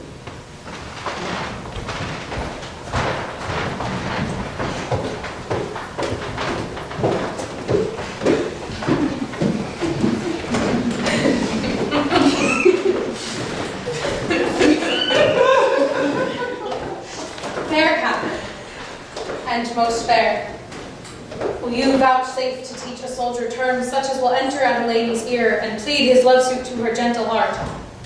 Your Majesty shall mock at me, I cannot speak your England. Oh dear Catherine, if you will love me soundly with your French heart, I will be glad to hear you confess it brokenly with your English tongue. Do you like me, Kate? I cannot tell what is like me. An angel is like you, Kate, and you are like an angel. Que dit-il? Je suis semblable à les anges. Mais votre mère ainsi dit-il. I said so, dear Catherine, and I must not blush to affirm it. Seigneur de les langues sont pleines de tromperies. What says she, fair one? That the tongues of men are full of deceits. Oui, but the tongues of the men are full of shits. That is what the princess said. The princess is the better Englishwoman. Faith, Kate, my wooing is fit for thy understanding. I am glad thou canst speak no better English, for if thou couldst, thou wouldst find me such a plain king, that thou wouldst think I had sold my farm to buy my crown. I know no ways to mince it in love, but directly to say, I love you. Then if you urge me farther than to say, do you, in faith, I wear out my suit. Give me your answer, in faith do, and so clap hands in the bargain. How say you, lady? Marry, if you would put me to verses or to dance for your sake, Kate, why you undid me. For the one I have neither words nor measure, and for the other I have no strength in measure, yet a reasonable measure in strength. If I could win a lady at leapfrog or by vaulting into my saddle with my armor on my back, under the correction of bragging be it spoken, I should quickly leap into a wife. But before God, Kate, I cannot look greenly, nor gasp out my eloquence, nor I have no cunning in protestation. Only downright oaths, which I never use till urged, and never break for urging. If thou canst love a fellow of this temper, Kate, whose face is not worth sunburning, that never looks in his glass for love of anything he sees there, let thine eye be thy cook. I speak to thee, plain soldier. If thou canst love me for this, take me. If not, to say to thee that I shall die is true, but for thy love, by the Lord, no. Yet I love thee too. Is it possible that I should love the enemy of France? No, it is not possible you should love the enemy of France, Kate. But in loving me, you should love the friend of France. For I love France so well, I will not part with the village of it. I will have it all mine. And Kate, when France is mine, and I am yours, then yours is France, and you are mine. I cannot tell what is that. No, Kate? I will tell thee in French. Je compte sur la possession de France, et quand vous avez la possession de moi. Let me see what then. So just my speed. Donc, votre et France, et vous êtes mienne. It is as easy for me, Kate, to conquer the kingdom as it is to speak so much more French.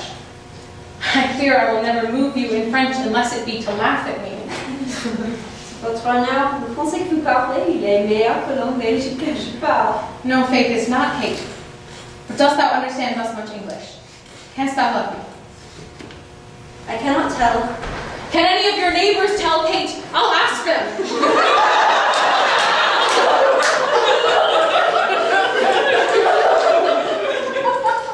Come, I know thou lovest me. If ever thou beest mine, as I have a saving faith within me, tells me thou shalt. I get thee with scambling, and thou must therefore needs prove a good soldier breeder. Shall not thou and I, between St. Denis and St. George, compound a boy, half French, half English, that shall go to Constantinople and take the Turk by the beard? Shall we not, Kate? Do not know that.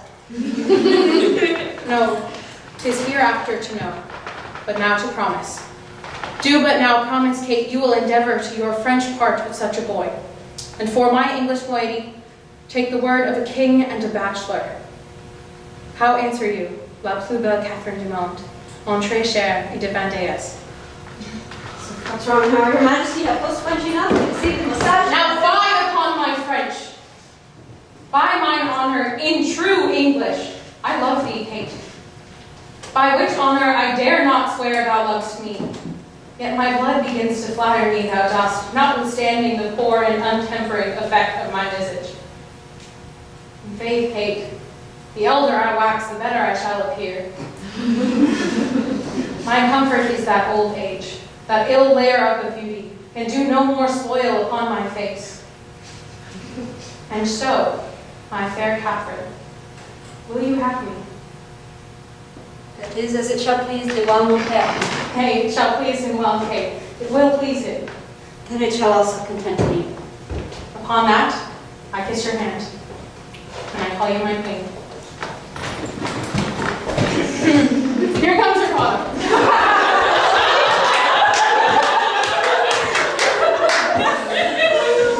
God save your majesty. My royal cousin teach you our princess English. I would have her learn how perfectly I love her, and that is good English. She not out. Our tongue is rough, cuz, and my condition is not smooth. So that having neither the voice nor the heart of flattery about me, I cannot so conjure up the image of love in her that he appear in his true likeness. And you may, some of you, thank love for my blindness, who cannot see many a fair French city for one fair French maid that stands in my way. Yes, my lord. You see things prospectively. The city's turned into a maid. For they are all girdled with maiden walls that no war hath entered. Shall Kate be my wife? So please you. I am content. So the French cities you talk of may wait on her. So that the fair French maid that stood in the way for my wish shall show me the way to my will. I have consented to all terms of reason. Is it so, my lords of England? The king hath granted every article, his daughter first, and in sequel all, according to the firm proposed dangers. Only he hath not yet subscribed this, whereon your majesty demands the king of France, having any occasion to write for matter of grant, shall name your highness in this form, and with this addition in French, Notre très cher fils Henri, roi d'Angleterre, héritier de France, and thus in Latin, Fri Carissimus, Filius Noster Henricus, Rex Angliae et Hieris Francii. No, this I have not, brother, so denied. Your request shall make me let it pass. I pray you then in love and dear alliance, let this one article rank with the rest, and thereupon give me your daughter. Take her, fair son, and from her blood take up issue to me, that the contending kingdoms of France and England, whose very shores are poisoned with hatred for each other, may cease their fighting, and that may war never advance twixt England and fair France. Amen. Amen. Now welcome, Kate, and bear me witness all, that here I kiss her as my sovereign queen.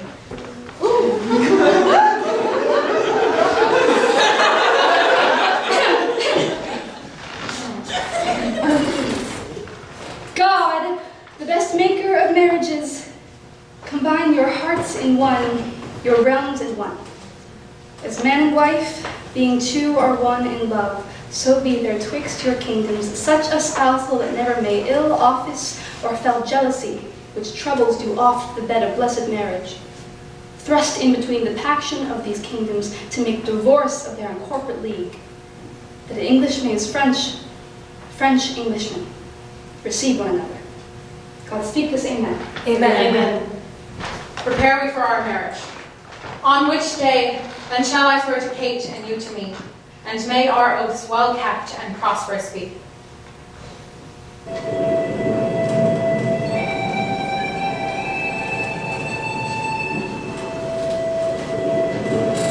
Thus far with rough and all unable plan, our bending author hath pursued the story. In little room confining mighty men, mingling by starts the full chorus of their glory. Small time. But in that small most greatly lived this star of England.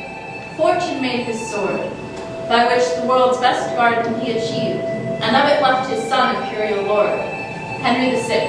In infant bands crowned king of France and England did this king succeed, whose states so many had the managing that they lost France and made his England bleed, which oft our sage hath shown. And for their sake, and your fair minds let this acceptance take,